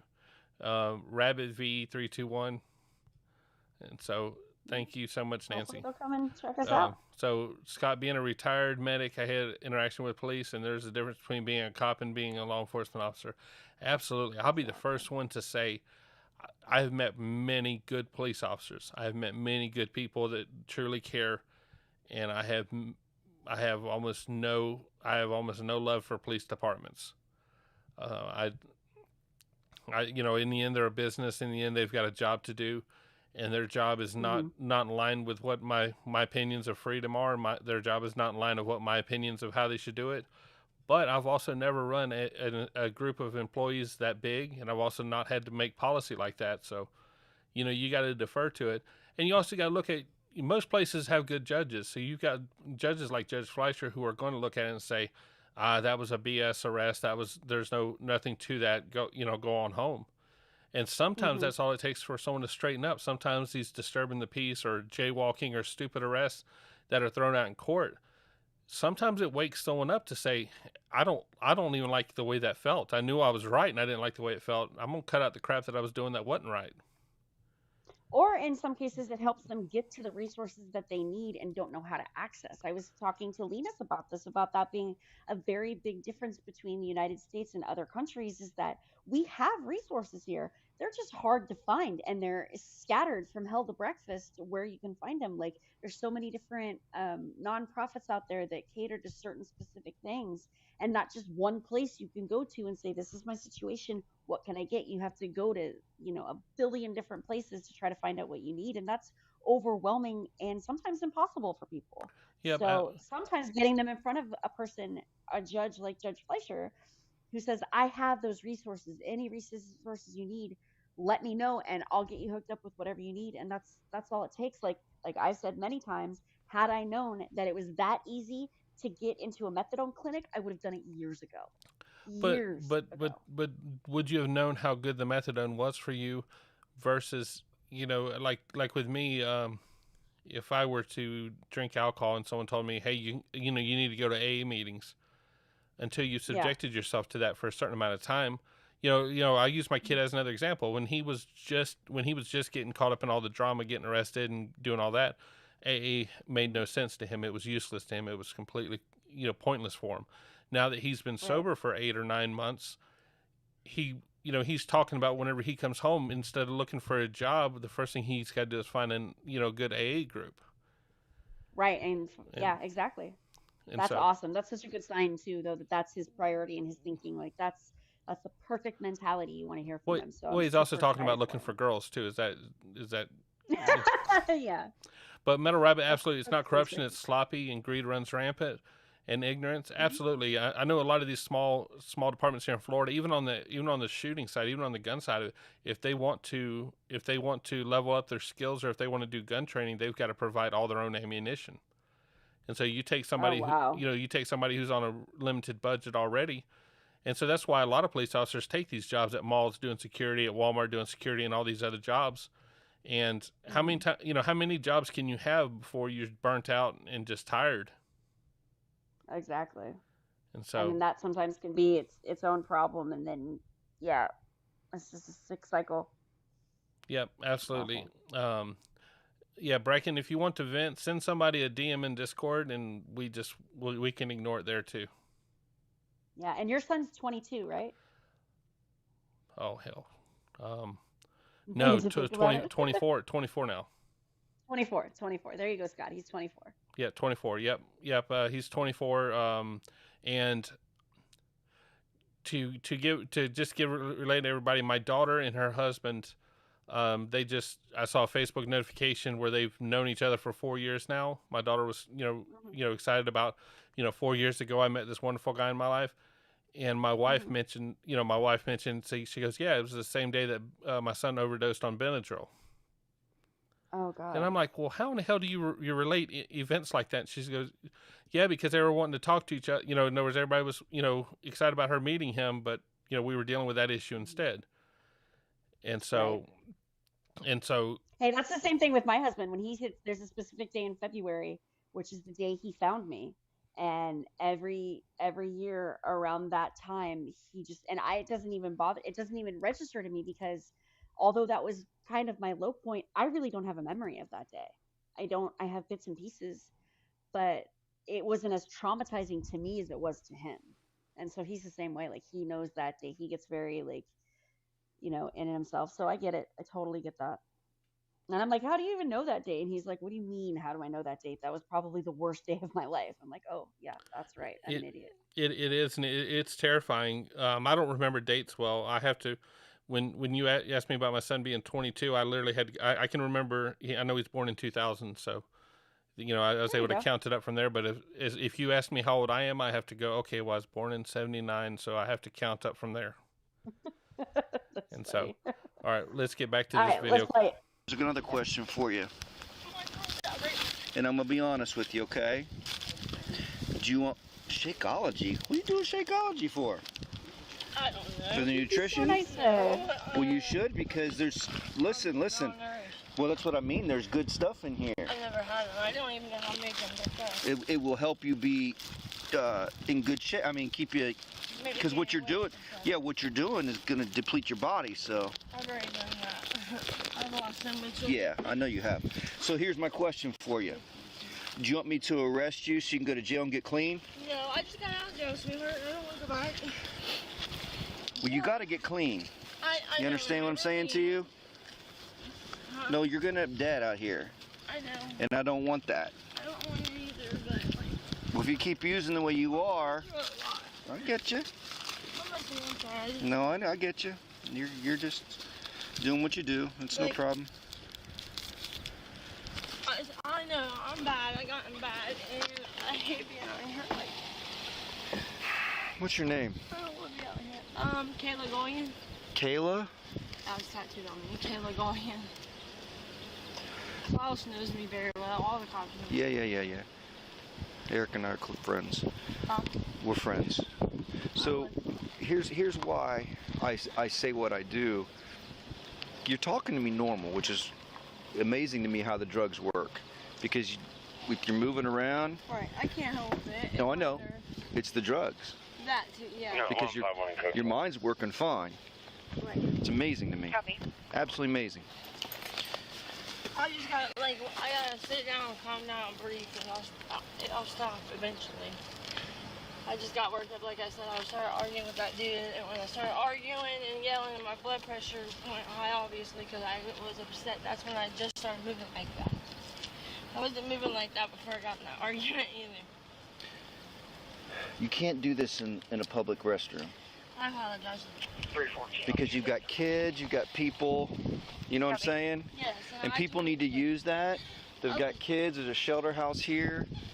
I can't be having you do this in here. No, I wasn't trying to even be disrespectful. I wasn't doing my dress in there. I know you're not. I know you're not being disrespectful. But you gotta deal with that in a different way. Right. Well, can I ask questions? Talk to me. I have nowhere to go to change, so am I gonna get in trouble if I go? You can change it. You can change in here. That's all I was trying to do. But doing the drugs in here is not gonna fly. No, I would never do that because I do respect kids and stuff like that. When it comes to that, Because when you leave that stuff in here, somebody could get, they step on it. you know what kids, when you were a kid, you wouldn't want to see this stuff, right? No, I did see stuff. But what I'm saying is you wouldn't want it I wouldn't to. want somebody else's kids. No. I always You wouldn't want to see it if you were a kid. I wouldn't wish this. You don't have any warrants or anything, do you? You sure? The Monica, boyfriend Mark Riley, locked her out of the house. Like a couple days ago.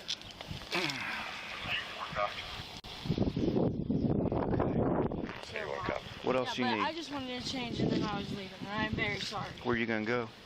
Well, when I change, I'm gonna walk, and I'm waiting in 2 hours. It's my ex-boyfriend. It's an old man. I'll be honest.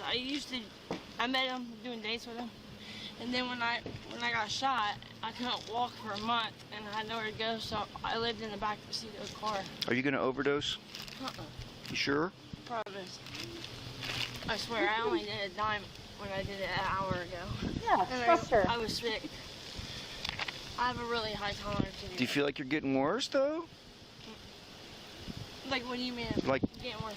you're feeling worse as you go through I'm it? actually calming down right now. Okay.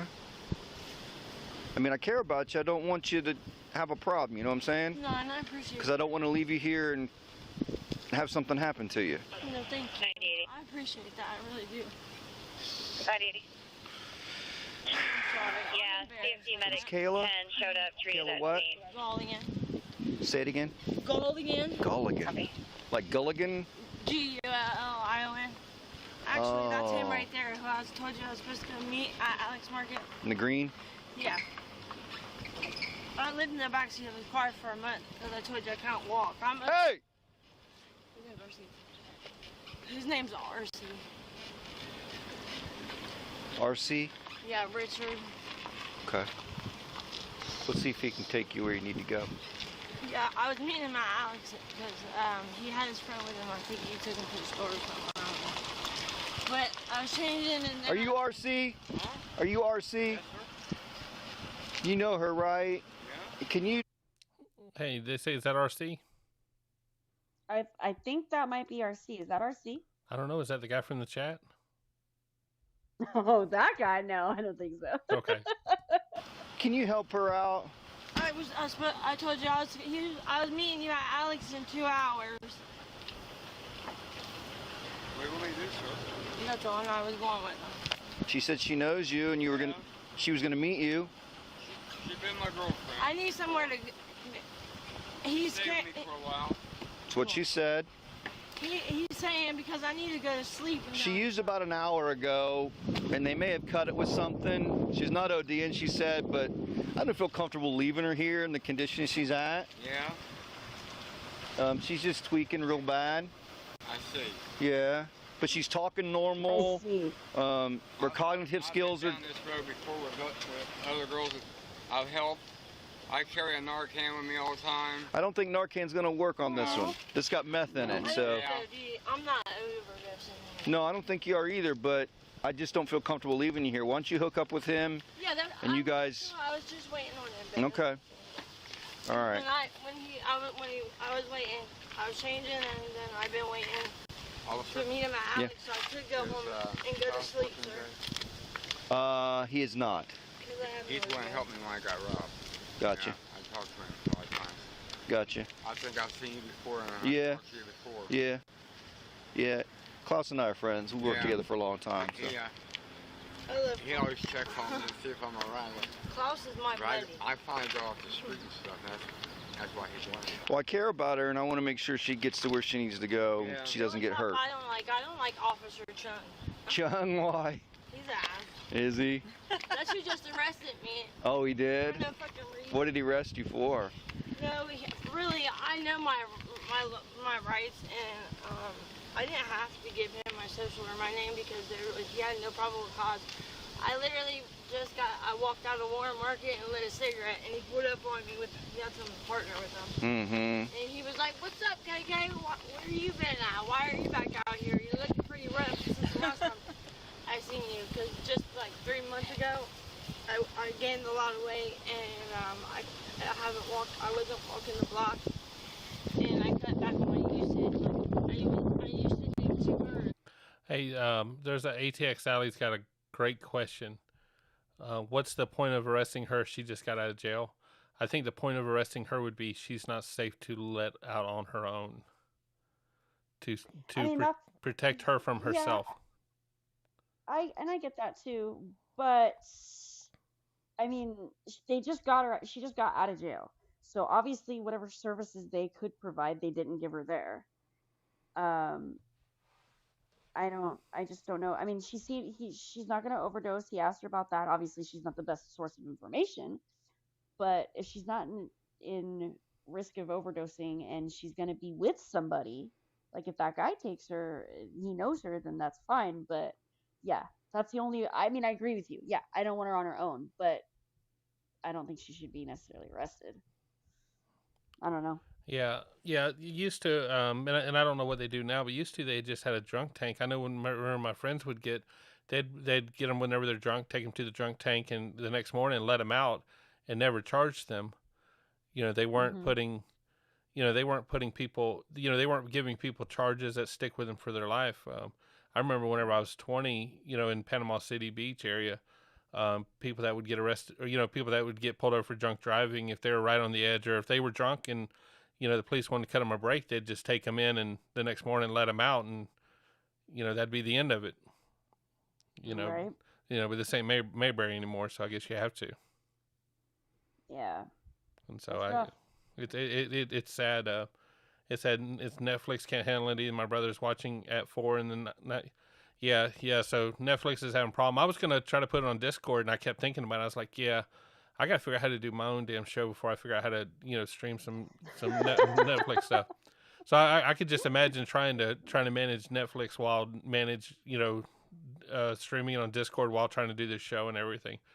And so, well, it's freezing up every 3 minutes. So you have to exit out and then reload, and then it'll be fine for 3 or 4 minutes, and then it'll freeze again. So you have to exit. So it's super annoying. I bet everybody's gonna be pissed if they don't fix it by the time they start fighting. Look, do like everyone should have done with the election. Just went to bed and didn't worry about it. And the next morning, wake up and cry. There you go. I'm just in the end, what's going to happen is going to happen. It's gonna happen, yeah, exactly. Yeah, and so yeah, and I seriously look at it like that, because in the end, Mike Tyson had such a great career, such an awesome career, and I don't even know who the Paul guy is. I know he's a social media guy. I know he's pretty popular, and I think he's done pretty damn good. He's certainly, built up an empire. Right. So, but I don't know anything about him. I've purposely stayed away from people like that. Yeah, I don't want to talk about the fight anyway. Let's continue watching this one. Yep. No fight, no politics. Here we go. Wow, did you really? Yeah, every day. That's at the least amount. And then I cut way back to where $60, because I just smoke crack to balance myself out. I don't want to be down. But $60 will last me all day. I buy a dime of crack and the rest in boy, and I don't do shots of dope to be all fucked up and not out like you see these girls. I just do it to stay from getting sick. Yeah. I've been shooting since I've been got cut with something bad right now. Yeah, something I different. think it was meth. That's why. I think so it is too. I believe it was, but I used to shoot meth, and I quit doing it because it makes me this way, and it's embarrassing. I don't like it anyway. How does it make you feel right now? What's going through your head right now? I mean, my mind's okay, it's just my body. So you just can't stop that from. Yeah, I was tased a couple years ago. Yeah. With a 3200 volt stun gun and raped for 20 minutes straight by oh my some God. old guy that I used to. I don't know what to believe did a about date this with lady, before, honestly. and What's that? She just said that she was shot with a stun gun and then raped. And, like, I don't know how valid her story is. I would hope that that's not true, because I would hate for her to have to go through that. But it seems a little out there. Yeah, so so with all the garbage that she's spouting, what she's doing is she's making it where people that really are assaulted, people that really are hurt, you know, it just adds one more to the list of, yep, I've heard all the stories before. I've heard all the stories before. And so if he doesn't take it absolutely serious, if he doesn't say, hold on, stop everything, let's investigate this, now he's just dismissing, you know, a woman, you know, describing a crime. Yeah. And I hate it because I fall in line with everybody else. I hear her talking this trash and I'm like, wow, she's, you know, everything's happened to her. Everything. But yeah, she could have been shot in the knee. She could have been assaulted. She could have been this. She could have been that. Absolutely. It's doubtful that all of it happened. But when you say everything happened, no one's going to pay attention to what really did happen. Now, yeah, and Metal Rabbit said that you know, he's being paranoid about her getting in the car with this guy, and absolutely, especially if, you know, it said in the video description that she's a prostitute. I have not heard her say that or that come up yet. Maybe it still will later on in the video. But especially if she is a prostitute, like, I would be kind of like, if that's the way he knows her, I wouldn't necessarily trust the guy either. So I get it. And if she is really a prostitute, it's very possible that everything she's saying is true, because that happens, like, more often than we want to admit, to people that are drug addicts, and that's the way that they support their habits. So it's super, super tragic all the way around. Absolutely, because it's an automatic ATM machine. As much as we hate to want to say it, human behavior is human behavior, and when you have nothing else to offer, you still got something to offer. Somebody's still going to buy it, and as long as someone's willing to give you drugs to hurt you, you know, that's what they're going to do. And looking at it, yeah, according to the video, now the people that did the video, Columbus Police body camera, I don't believe that they're going to be stupid enough to put something in there that they, you know, that they're not willing to back up. And so, but yeah, the name of the video is Drug Addicted Prostitute something share her story. Yeah, it tells her the cops her life story or something. Yeah, drug addicted prostitute wants to share her story. So, yeah. So, but keep watching.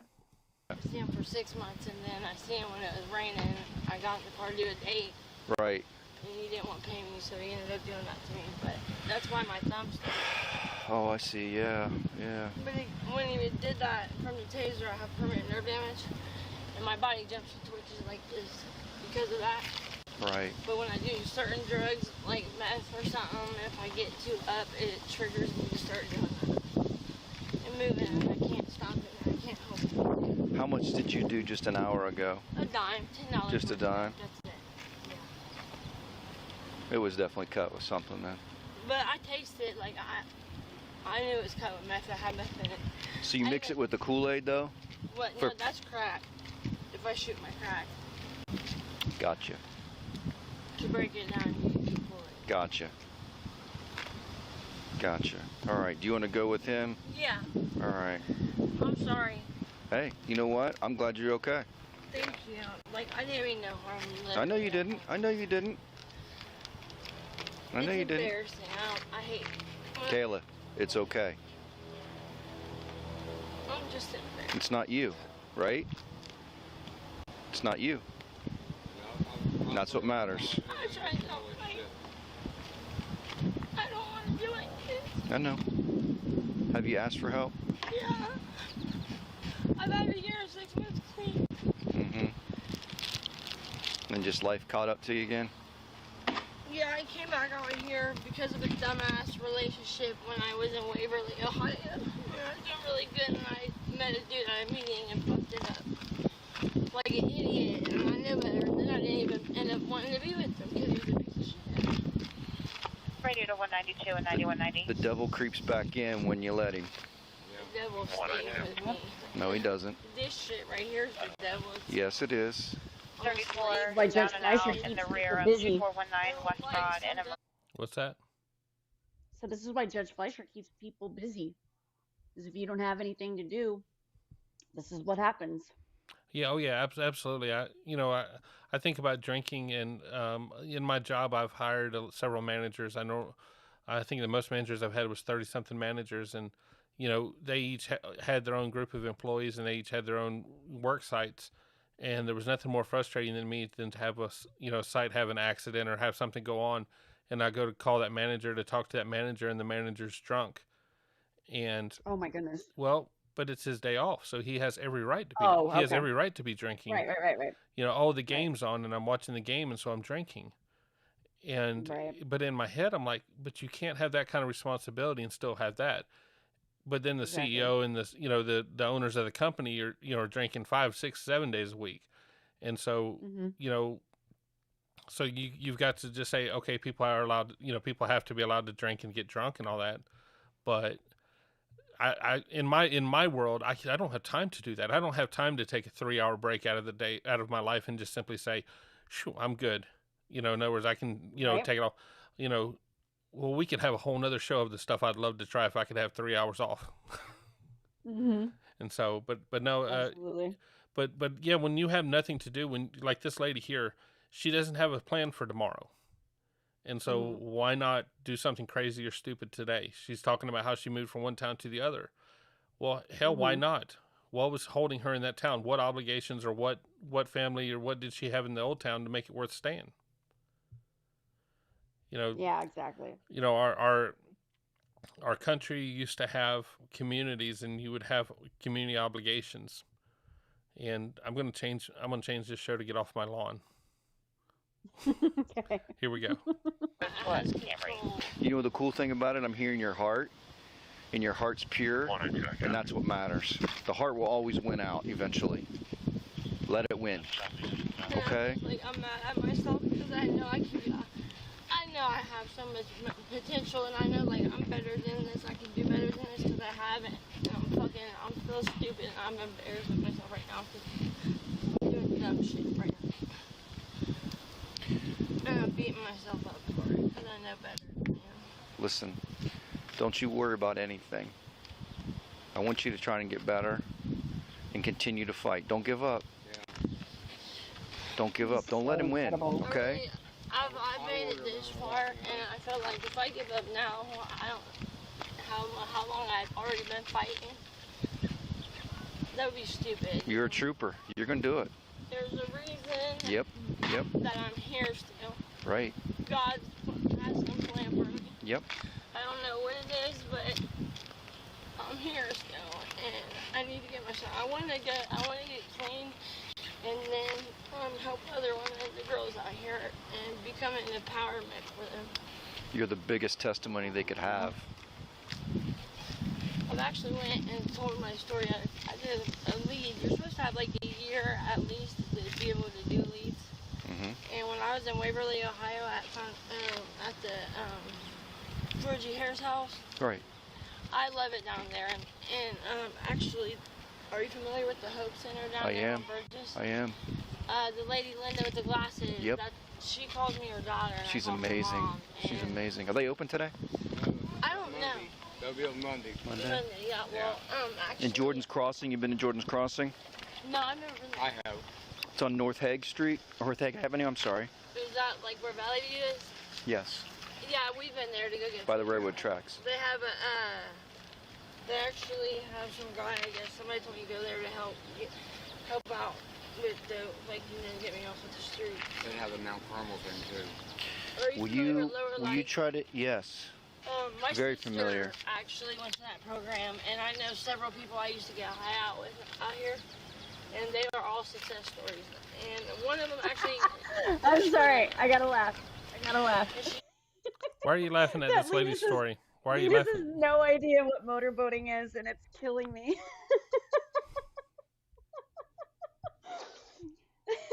I can't explain it to you on a live stream. You're gonna have to Google it, Linus. I'm sorry. It's just funny. You don't know what it is. It's an American thing, I guess. Sorry. Continue. I just wanted to laugh. Young, naive Linus.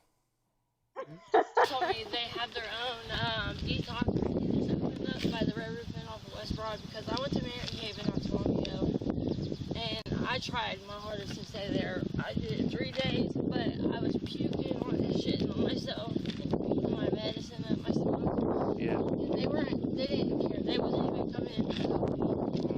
I couldn't even walk to get a cup of ice, and they wouldn't go get it for me, so I got dressed for the bucket. Right.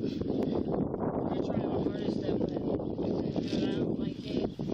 They don't treat you the right way, and there's no way I would last there. The last place when I went to the house was Talbot Hall, and I really loved it. But at the time, Talbot Hall wasn't allowed to get in there because I was Eric, You need to go away. information on 19 precinct Hague and Mount on Hague towards Vandenberg.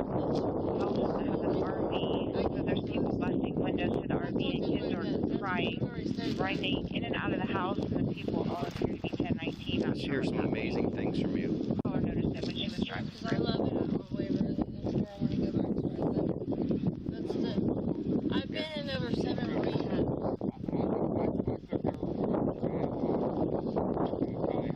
She sounds like a wonderful person. Yeah.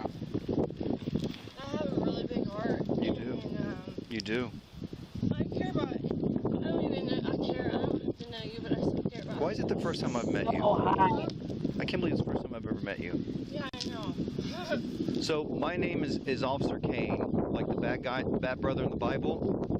I haven't met you before because your name sounds really familiar. Well, I was out here a long time ago and then left for a little while, but I just came back. I have giraffe. My features are giraffe. Yeah. That's what all the cops say. Like, Gotcha. I have giraffe change. Like, just within a month. Yeah. It's crazy. Your eyes are pretty. Thank you. Yeah. Aw, he's Yeah, so I love sweet. cops also, but Can I help you at 7 all rehabs, today? yeah. With anything? you've helped me enough, honestly. Well, I haven't, because I feel bad that number one, you're going through this, and number two, that I can't link you right now to get you help. I mean, I can eventually if you want me to. Could I get like your card or number to do that? Yeah.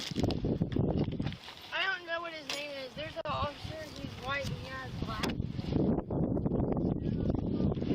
He has what?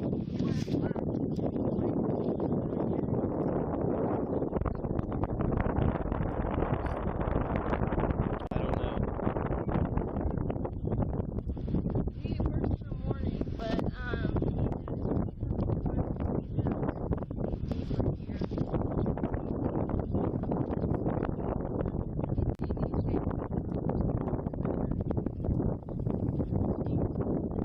I always run car 194.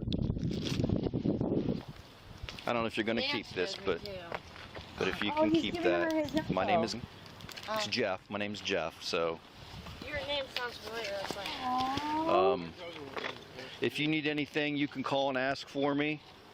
And if I'm on, I will definitely help you. I'm also going to Deputy Clark. yes.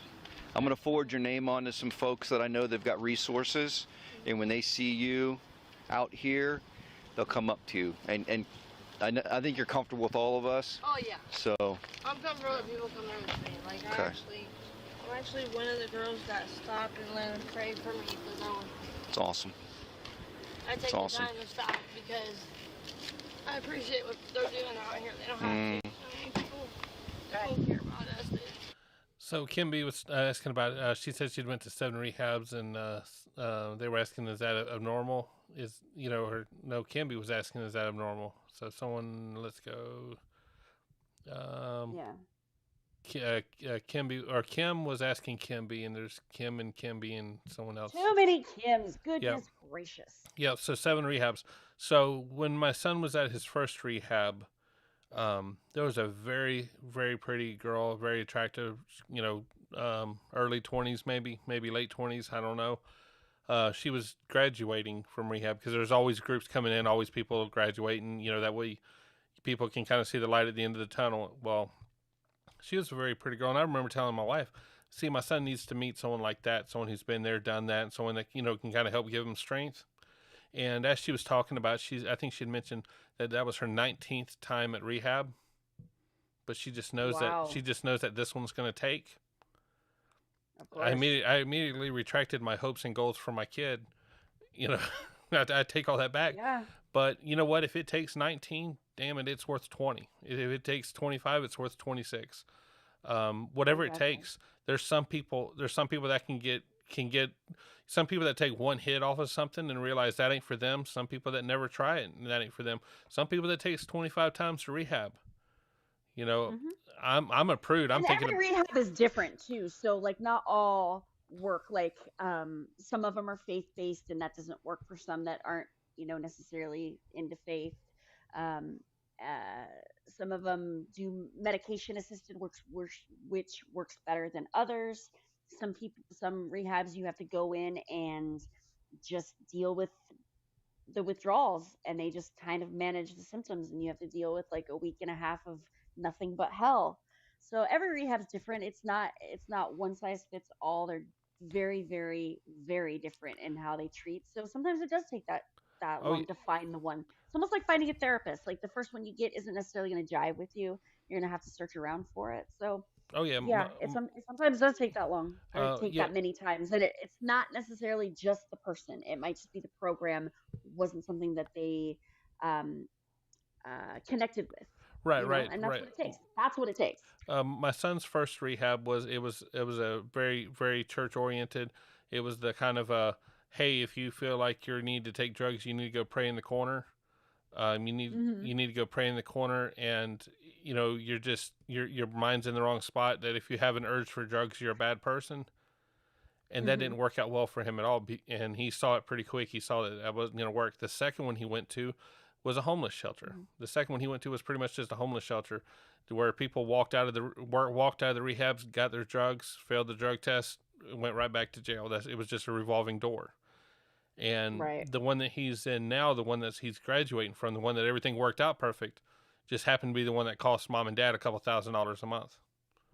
And and it is expensive. That's the other thing that's just horrible about that. But it's so worth it. I'm just saying it's been a hell of a financial strain on us, but it is so worth it. It is so worth it. If your kid got cancer, you would do everything you could to fight for your kid's life. If your kid, broke their arm or broke their leg, there's nothing you wouldn't do for your kids. And so this is just an extension of that. Why do we have anybody in blue over in the comment section? Why do we have everybody in blue? No, I'm reading the comments and everything. It's going off the rails, and there's so many wrenches over there, and nothing's happening. Because you made everybody a mod, so. Oh, got you. But I figured somebody would actually mod. My bad. Oh no. My bad. That's work. Okay. All right. Well, let's go back to this video. But yeah, seven stints of rehab for some. Yeah, for some they're just getting started with rehab at 7 stints. We also don't know how many of them was court ordered, and if you're court ordered, are you just seeing it as, I got a 30-day sentence? That rehab is just, if I got to sleep somewhere for 30 days. Yeah, and another thing, I don't want to bring into the politics because it's a much longer discussion that's going to get into it, but y'all need to realize that here, the rehab industry is big business.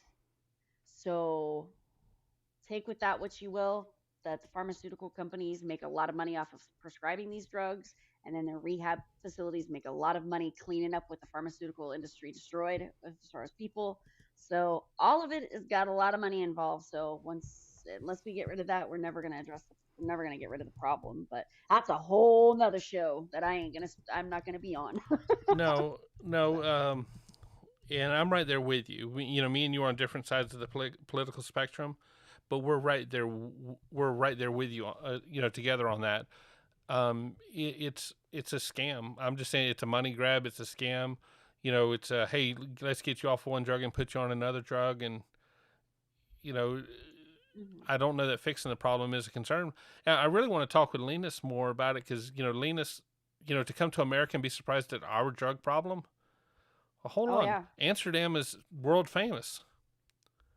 Amsterdam is where everyone They goes. also have the resources to manage the problems that come with it. I mean, it's not perfect by any means, but they do things different over there, and it seems to be a little bit better. But they also have a lot less people. Like she said, 18 of the Netherlands could fit just inside Texas, the whole country. So yeah. I think Jacksonville to manage. I think Jacksonville, Florida is bigger than bigger than Netherlands. Yeah, probably. But there's Melissa. Absolutely. I told her. Look, they started talking about motorboating, and Melissa pops up.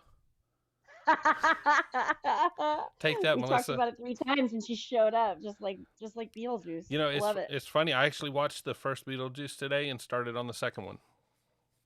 Oh, I haven't seen the second one. We were gonna go see the second one on my birthday, but we ended up not. So I haven't seen the second one yet. You don't have good luck going to movie theaters, so don't do that. All right, let's finish this one. We do care about you. I'm not talking about you. I'm talking about other people. All these, Yep. The world is a hateful place that people judge me a lot. Yeah. I'm a prostitute, drug addict, junkie to everybody. There, she was a No, prostitute. you're a gift from God. Don't ever forget that. But at the end of the day, I was trying to explain to people, I don't want to be like this. I didn't wake up and say, I'm going to go suck dick for money and shoot up dope at 13 years old. Right. My mom my God. exited when I was 13. My dad You hear her? raped me 3 years ago, the first time I met him. I dated a 21-year-old when I was 13 and shot me up my hair. He got me smoking crack. That's when I started drugs, unfortunately. Terrible. I'm sorry to hear all that. If I knew then what I know now, I would have did a lot of changes. Right. Made different choices. But unfortunately, I was young and I was the only person that I had, and I thought, I loved him. And I thought, because he threatened to kill himself, and he told me he was going to make me watch. Well, back then it was tar, and I didn't know back then you're not going to die most likely on a $20 worth of tar. You're not. I mean, it's not likely for somebody to die back then. But I didn't know that because I didn't know nothing about that. Yeah. Yeah. I've never been around heroin. I've been around crack when I was younger because my brothers and all my family do crack and stuff. But I thought if I told him, well, if you shoot up, then I'm going to do it. I thought if you loved me and I said that, he wouldn't shoot up nowhere. I'll be damned. He grabbed my arm and he shot me up with his branch, and that's all it took. Yeah. Because it took all my pain away. Yeah. So that's what I started doing. And then when I turned 15, we went and lived with his grandma in Grove City at her house, and he handcuffed me in the basement and sold me for 9 months. I put some shit in buckets for 9 months, and we walked me upstairs and bathed me once a week. House with the RV, people busting windows out, kids are crying, running around. And I got out of it when the SWAT hit. And then Children's Services took me from 16 until a week after I turned 18. I was in the system. I got emancipated as an adult. I've been in several rehabs, 2 foster homes, both of them twice.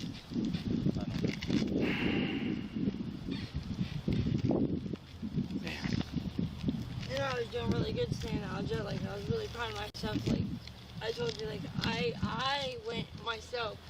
I was going to the boxing clinic right here, but I missed twice and got kicked out. So then I went to the one on Lincoln Village, but that is the most ghettoest, trashiest fucking one ever. I couldn't stand that place. So, and they even said, a lot of people complain about them. So I was like, I'm not coming back here. But what was really unprofessional about it is my counselor was a man, and the first thing he said to me, because I was moving like this, Yeah. because they cut my dope was not meth, obviously, and the first thing out of his mouth was, did you do meth or something? Because you were tweaking right now, and that hurt my feelings. And then I'm uncomfortable, you keep asking me about my PTSD, me being raped, and I already answered you, but you keep taking it further and further, and I just told you I don't want to talk. I wouldn't stop where I was because I wasn't comfortable, and he's not respect that, so I got Sure. pissed. Sure. You're just rude, unprofessional, Sure. and trash. So. Yeah. Well, let me apologize for what I said when I first met you too. Then. No, it's okay. No, it's not. It's not the right way to act. So I apologize for that. But without knowing you, I wasn't sure what I was dealing with. But again. Yeah. And I understand. But you know what? You're still a person, and I shouldn't have done that. So.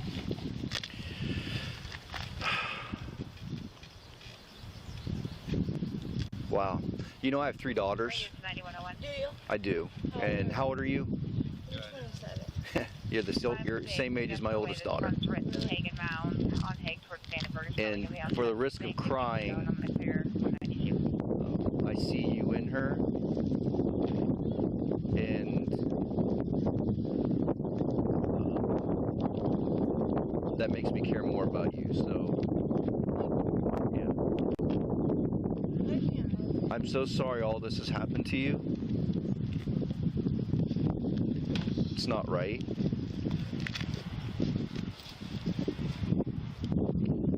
Look me up anytime you need help with anything.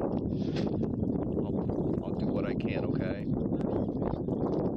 I know there's just words right now, but if I find you, please don't be afraid of me. I'm going to talk to you nicely and get along with you and do whatever I can to help you. All right? Good.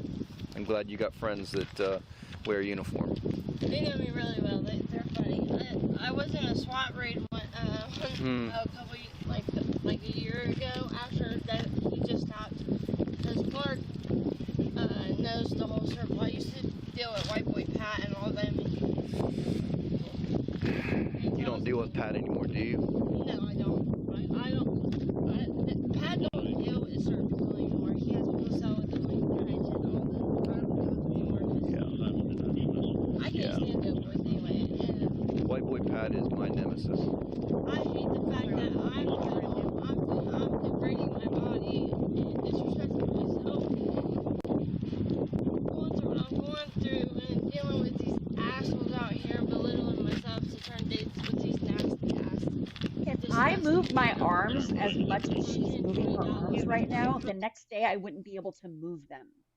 I wouldn't be able to lift them. She's moving her arms so much and so fast. Like, I don't know how she's not exhausted. Well, that's why she's so skinny. No matter what she eats, she's I burning know. up them calories. So in the end, she needs to Yep. put out some fitness videos. She needs to down those protein drinks or whatever that he found in her bag. Those Shakeology drinks. Get her some like nutrients and stuff in there. Because watch, just pay attention to her arms and and realize this isn't sped up. And see if you could sit there and move your arms as fast as she can for as long as she can, and just see how long you can keep it up. I'm interested. I think it's a lot. It seems like a lot of arm movement. But imagine just how exhausted she is with life. Oh God, I know that firsthand. Like, it's exhausting being an addict. It's so exhausting. It's seriously so much work. If we put half as much energy into finding money and finding drugs as we could anything else, then we would rule the world. Yeah, I've never watched we Breaking don't. Bad. I've never watched Breaking Bad, but I understand the complications of meth. You know, hey, the other day I was actually thinking, I worked in Tennessee for a while, and I had an employee who, in the middle of his shift, just had to run home. He just had to run home in the middle of his shift, and it happens.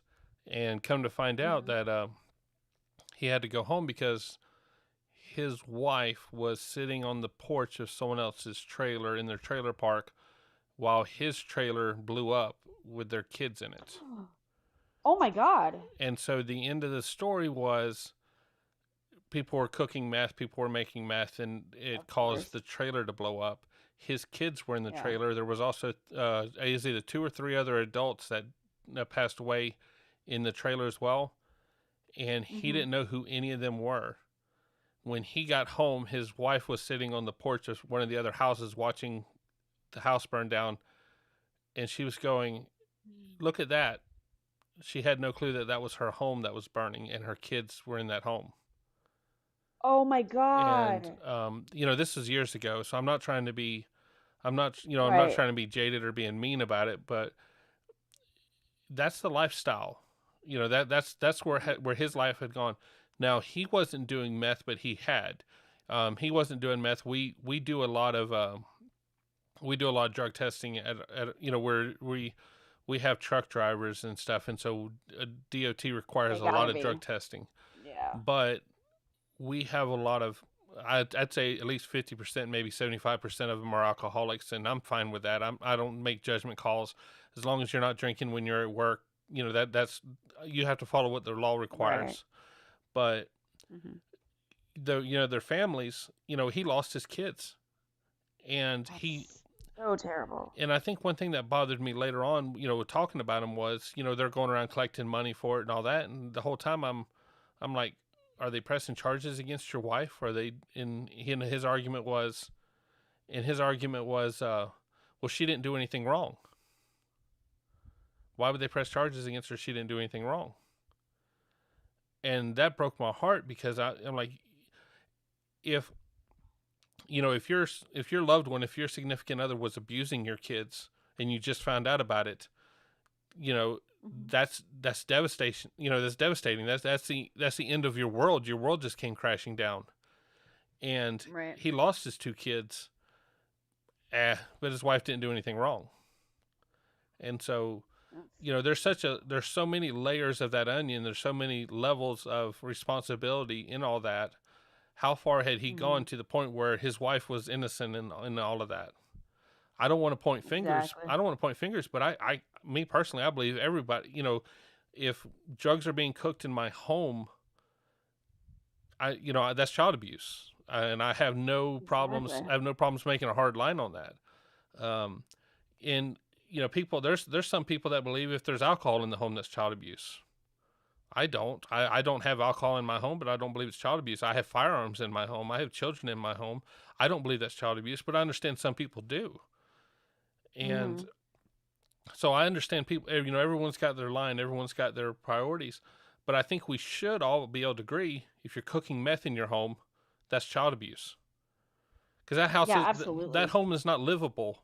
The walls are not livable after that. And those, everything about that's a big no. And if the wife knew that was going on, she needs to be. Well, she not only knew it was going on, she was the one doing it, and she was high sitting on the neighbor's porch. Oh my God. And she needs to be charged with manslaughter or reckless endangerment or whatever. That's right. Awful. And the 3 adults in the house, it was either 2 or 3. It's been a long time ago, and I don't listen good, so I I'm probably making up the whole story. But anyways, the two or three adults that were in the home, they don't even recognize who they were. They don't even know who they were. And so that's crazy. Either way, now that we got the story all hyped up, let's go to this. Yeah, now that you've gotten us on a happy stuff. Yeah, watch your arms. I'm worth more than that. You're worth gold. And I'm selling myself short. And Yep. I put all my money I make. So she just mentioned selling herself for it. I apologize for pausing the videos. She's talking about selling herself for it. Who would... Prostitution is an odd thing, and I'm not going to get into the judgment calls on that, but who could look at her and say that she's making competent decisions for herself?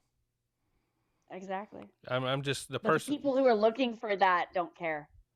So that's the problem. That just goes sad. to. And did you hear the cop? He said you're worth gold, and that so sweet. This cop, we all agree, this cop is amazing. Like, I wish that all cops would approach addicts with this type of love and kindness and sensitivity. Like, it's amazing. Yeah, I wish they would. I wish they would, but I come at it from a management point of view. I'm like, how much time is he wasting on this call? How many other calls are getting held up because he's wasting time on it? In the end, he's not wasting time. In the end, he's doing God's work. He's doing what he's here on earth for. He's doing what he's supposed to be doing. But from a business point of view, are the calls backing up because he spent too long on this one?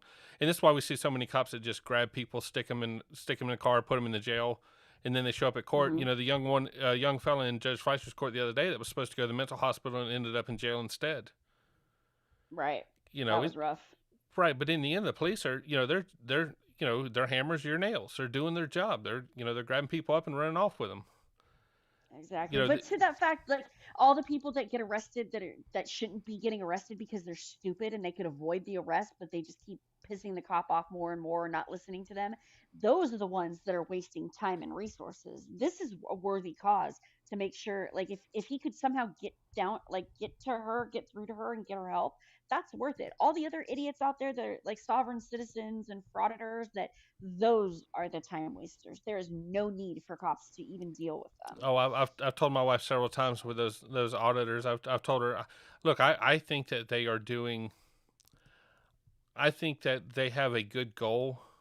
Now, I think their goal is monetization on YouTube. I think their goal is to make money by gaining attention. But I think in a proper auditing is okay. But I think what they're doing is harassment of people. You know, if my wife's going in to mail a package and you want to stick a camera in her face, well, you know, Florida's a Second Amendment state. Exactly. And so, yeah, for real. But I also, I've told my wife several times, after watching those, I've told her that I would be the first one to donate to the cops' defense fund if the cop just pulled out a taser and tasered him as soon as he started with his garbage. Yeah, absolutely. We all appreciate that. As soon as the guy started it, and Debbie had mentioned that I bet the cop is Christian. She had to say it. That's what Christian is all about. I don't want to get into religion on the show, but I'm just telling you that's what Christian is all about. You shouldn't have to wear a name tag that says, "Hi, I'm a Christian." It should be shown in the way you act. Good people are good people. And this guy's showing that he's a good person by the way he's acting. Now, he could be a good Muslim. He could be a good Jewish person. He could be a good, good Christian. He's a good person. And, I'm Christian. That's the religion I believe in. That's what I subscribe to. But he's a good person. And so, yeah, absolutely. The metal rabbit generalization is fraught with peril. I like this metal rabbit guy. He's he's a good guy. He's great. But no, on this channel, I don't. Church is not a bad thing. Church can be used as a bad thing. Church has been used to push down a lot of people. Church has been used to be a rough part of a lot of people's life. But if church lifts you up, if church makes you to be a great person, good. Roll with it. Roll with it. But you shouldn't have to. You shouldn't have to wear a name tag to say who you are or what you are. And I don't think anyone has to. I think you can tell. You can tell someone's a good person. There was a court chat I was in today, and somebody didn't like terms that the judge was using. And so I mentioned to that person that, hey, I don't think. I think we know the judge's character, and I don't think the judge's character is trying to demean anybody. So if the judge uses a word that you don't like, just assume that you're just sensitive to that word. Just assume that you're looking at it wrong. You're looking at it too deep. There's a lot of words that offend me. Yeah, it's the intention.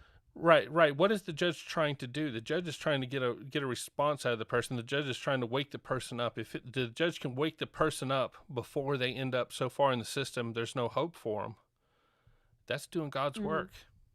So, if he offended you, maybe you're a little overly sensitive. I get offended when I look at prices at Walmart.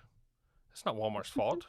Well, and just to balance that out for those of you listening, Bill is a Christian, and that's the way he lives his life, and that's what he believes in. And I have the same beliefs. However, I'm not a Christian, and I don't believe in God. I'm a very, very staunch agnostic, and that's how I believe. But I believe in being a good person.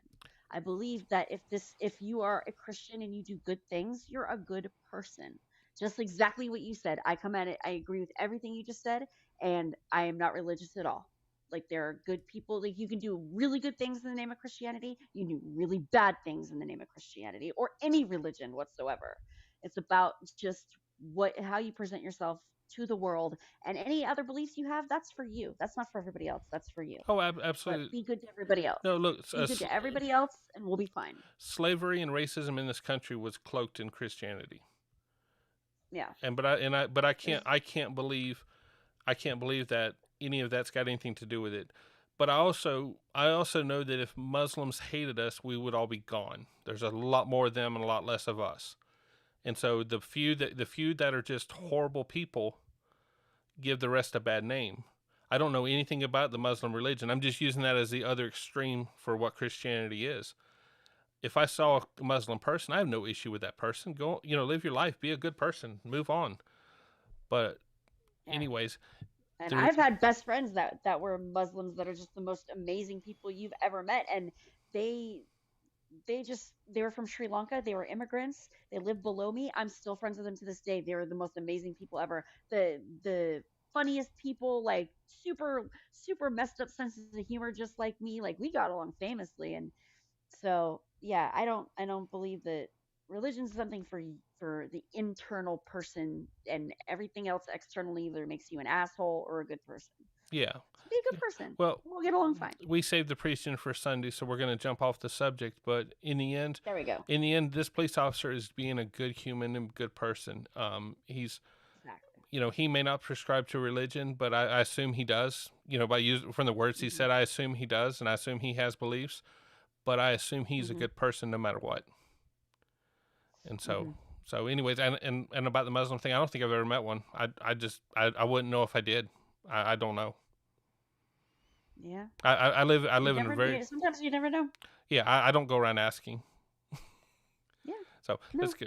And I don't care if you're either nice or you're an asshole to me. That's it. All right, yeah, all right, Alli, stopping the video. Oh no. All your fault. It's open. I'll go straight to the store when I get my money. And if I need to use up my makeup, my car charge, whatever I need, I always buy my food, American cigarettes, and then I buy my dip. Or I buy everybody at the house food and throw it in the bag and something to drink. I get robbed a lot, and then I'm to the point now where I'm just fed the fuck up altogether because I'm putting all my money in these people's pockets. At the end of the day, these doughboys don't care about me. Because when I'm in jail, they don't even come put money on my books. I can't even get the sorry assholes to answer a fucking phone. Nope, you won't. You won't, because you're not worth anything to them when you're locked up. They just want all my money. Yep. And that's all that matters. Because if they cared about me, Yep. I wouldn't even have to be changing a fucking bathroom right now. Agreed. I wouldn't go without starving. They would buy me something to eat. Make All right. sure I have something to drink. Right.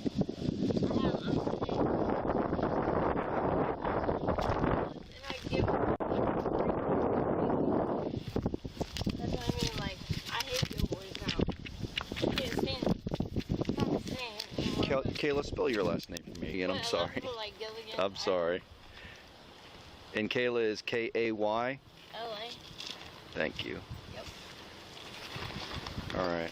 You probably know my sister, Roberta. No. She used to be out here. Did she? Well, why don't you hook up with this guy and Yeah, I'm getting let's move on, and then May I have my I'll look you up. cigarettes? Yeah, I gave him to you. I put him back in there. I asked for one. Did you put them back in I did. I put him somewhere. I'll find them. Regardless. I don't know where They're in there. Yeah, I put them in there somewhere. I don't know where they're at. They may be in one of your little purses or something. You had a question for me? All right, I appreciate it. I worked with some of the other officers and stuff, and I told them that you know, be careful. I used to work with Brian when he was in 327. I heard he went to motorcycle now, but I was taking girls down to court and stuff. Would you like a And he said, you know what you do? No, thanks. I appreciate it. He said, you know, you just be careful what you're doing. Yeah. Don't Yeah. try to pull anything. Yeah. What you looking for? I've got your guys' number on my phone. What you looking for, Kayla? Huh? What you looking for? I found my cigarettes. I was looking for my body spray. Oh, okay. Why don't you go ahead and hop in his car for us? That's what I'm getting ready to do. Okay. I was just throwing my tie and my other trash away. Yeah. Thank you for stopping and talking.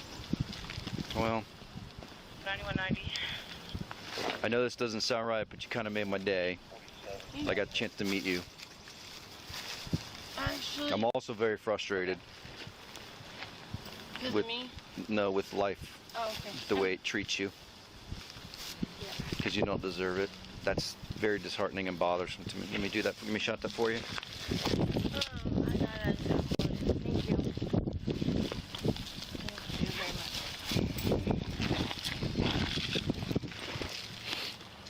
Are you guys still 9101. Are you with him or do you copy that? Yeah, we switched back to a 9 about 2 years ago. It's all steel though. It's much better to shoot. Okay. It's much better to shoot. It's all steel. It's not composite, so it doesn't lift at all. It's a much better gun. We have 45. What kind of gun do you have We carry 9mm. Yeah. We have 45 on Now you look cool. I'm a veteran. No, I do this so I can hide my face. So Oh, shut up. I look crazy.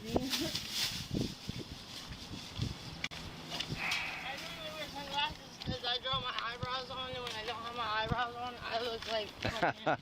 I always tell people I look like Whoopi Goldberg or a cancer patient, or another. It's embarrassing.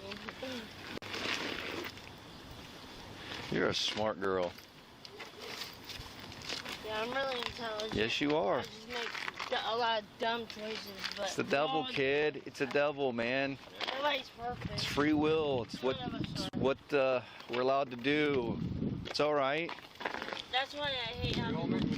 That's why I don't like it that I'm judged and I'm automatically a prostitute or No, you're not. Because really, I'm someone's sister or daughter. Like, you know what I mean? Dang right. Anybody at any given time can be in my position. Yep. Yep. And I wouldn't wish this on my worst enemy. Like, Nope. I would never do this to anybody. It's okay. I'm the person that tells you not to shoot dope. I'd much rather talk to somebody like you than someone that's up here and looks down on people. And snobby and stuff up Yeah, the way. so I love it. I can't say it like that either. Hang in there, okay? Please, for me, for everybody, I'm still trying.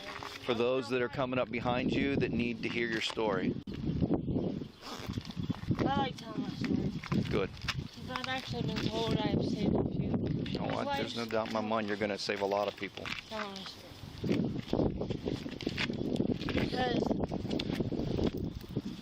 I'm just like, my heart goes out to these girls because, like I said, I used to pick them up and take them off the street when they get like how I am now, and I see them out there like that. I would get a good date and I would tell them, come on, let's go.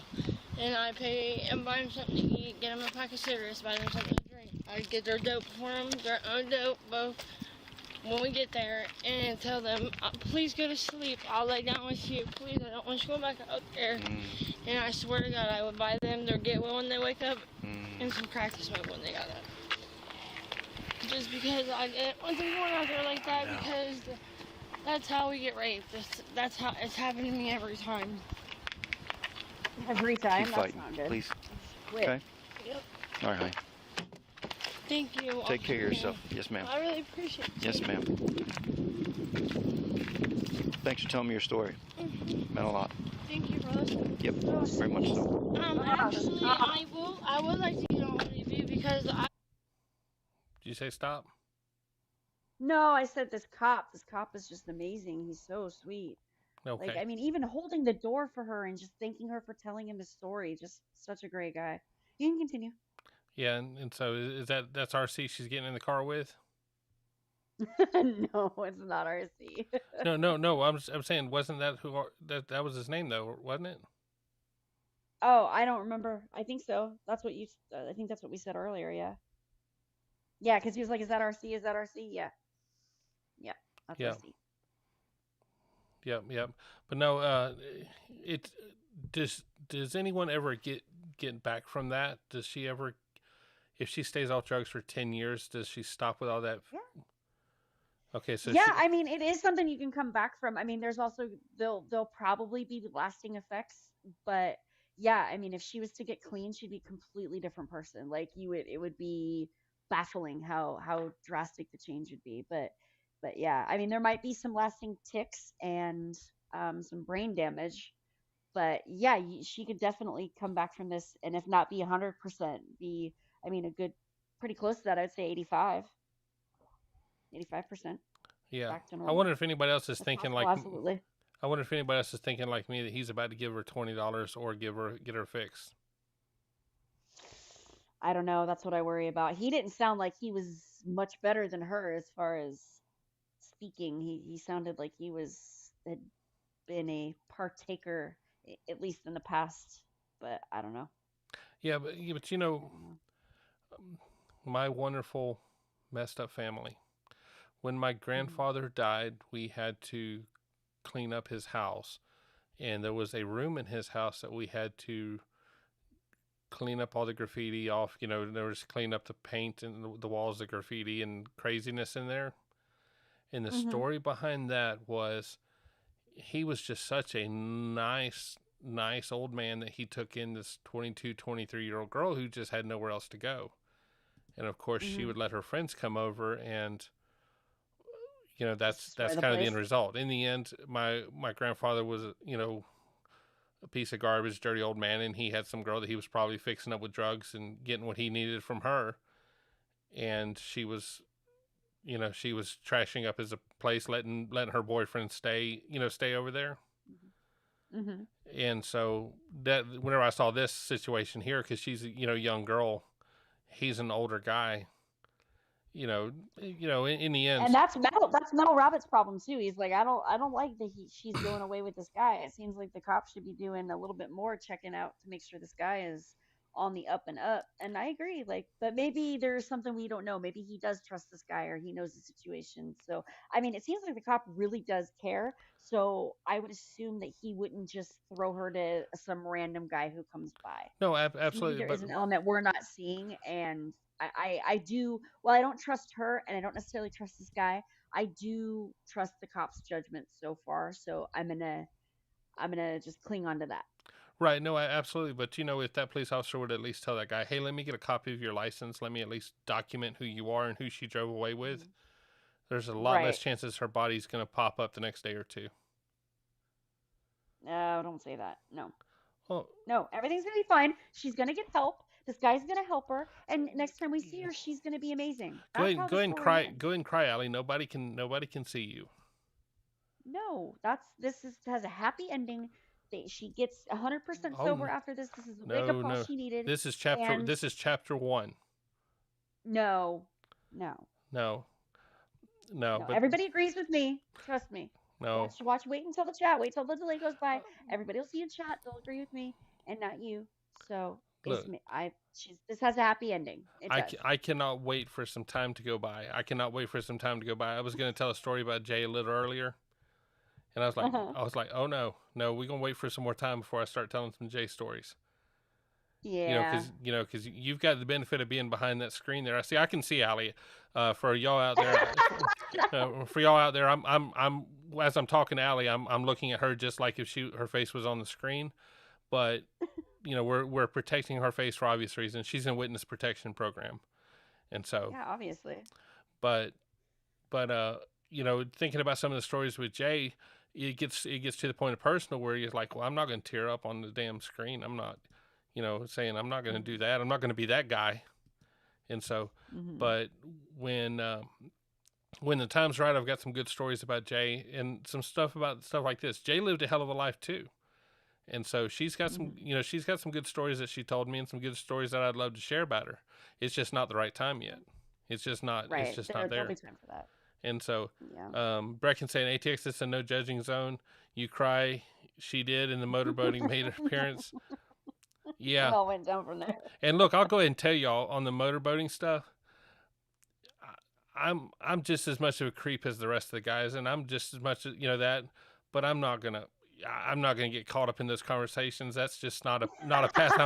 That's a trap. That's a trap waiting to happen. It is. And look, when you go to sleep and you see stories of how it ends, yeah, that's how the stories ends. So I'm not going to go down that path. And so I really do appreciate you guys, and I love this. I love the laughing and cutting up. I really enjoy the community that this is building, but I am certainly not going to get caught up in stuff like that. Everybody loves Linus, loves to talk trash about Linus, loves to do all that. I love Linus just as much. But you know what? That's my kid right there. That's my buddy. Right. She's 29 years old, and you can talk to her as if she's a peer of yours, and that's unusual. KK is also another one that seems to be very mature, but it's unusual for someone. If I'm 45, for someone my age to be able to talk to someone that's 29.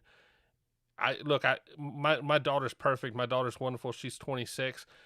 I can talk to her for like 5 minutes and, I'm bored. She's a kid. My 17-year-old, I can normally get a grunt out of her or a disappointing growl, and that's about the end of our conversations.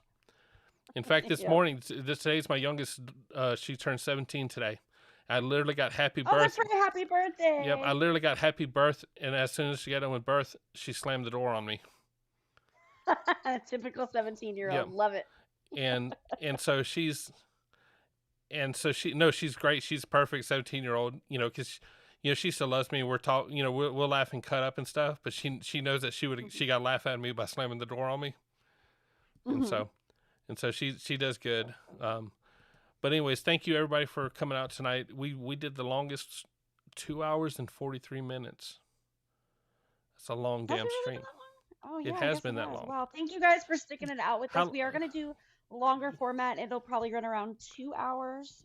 Not necessarily this long, Yeah. but this last How one was really long. how long did Kathy did a marathon one day? How long was that marathon? No idea. She's crazy. I can't keep up with her. She can keep that record. She's amazing. No, in the end, that's why she's the queen. Yeah, but everybody wants to listen to her for hours. Nobody wants to listen to me and you for hours. No, we're pushing it here. No, and they're entertaining themselves in chat. I mean, this is really just chat, and we're in the background. No, so. absolutely. Yeah. You got Linus talking trash. Absolutely, Linus. I'm about to show the clip of you and.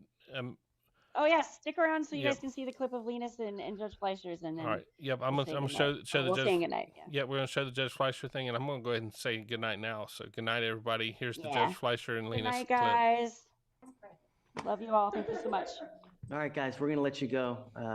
Thanks for hanging out with us. And Swede, we love you too. Drunken Smurf, Nan, ATX, Marciano, Galkey, Stock Vendors, Chrissy, Bystander, Catch It, Mr. No, the guy who knocked. We love all you guys. Thanks for hanging out with us. Say bye to Linus. Yeah, there you go. See you guys. Oh, I know, right? She tries to get short. Oh, I feel so great. Melissa. Let me just get on your level. Bye, Michael. We're gonna go out to eat today. Bye, Michael. I'm stealing your wife. Good night. I'm stealing Bye, your guys. We're wife. gonna let you go. Thanks for hanging out. Good night, guys. All right. Good night, guys. Y'all have a great night.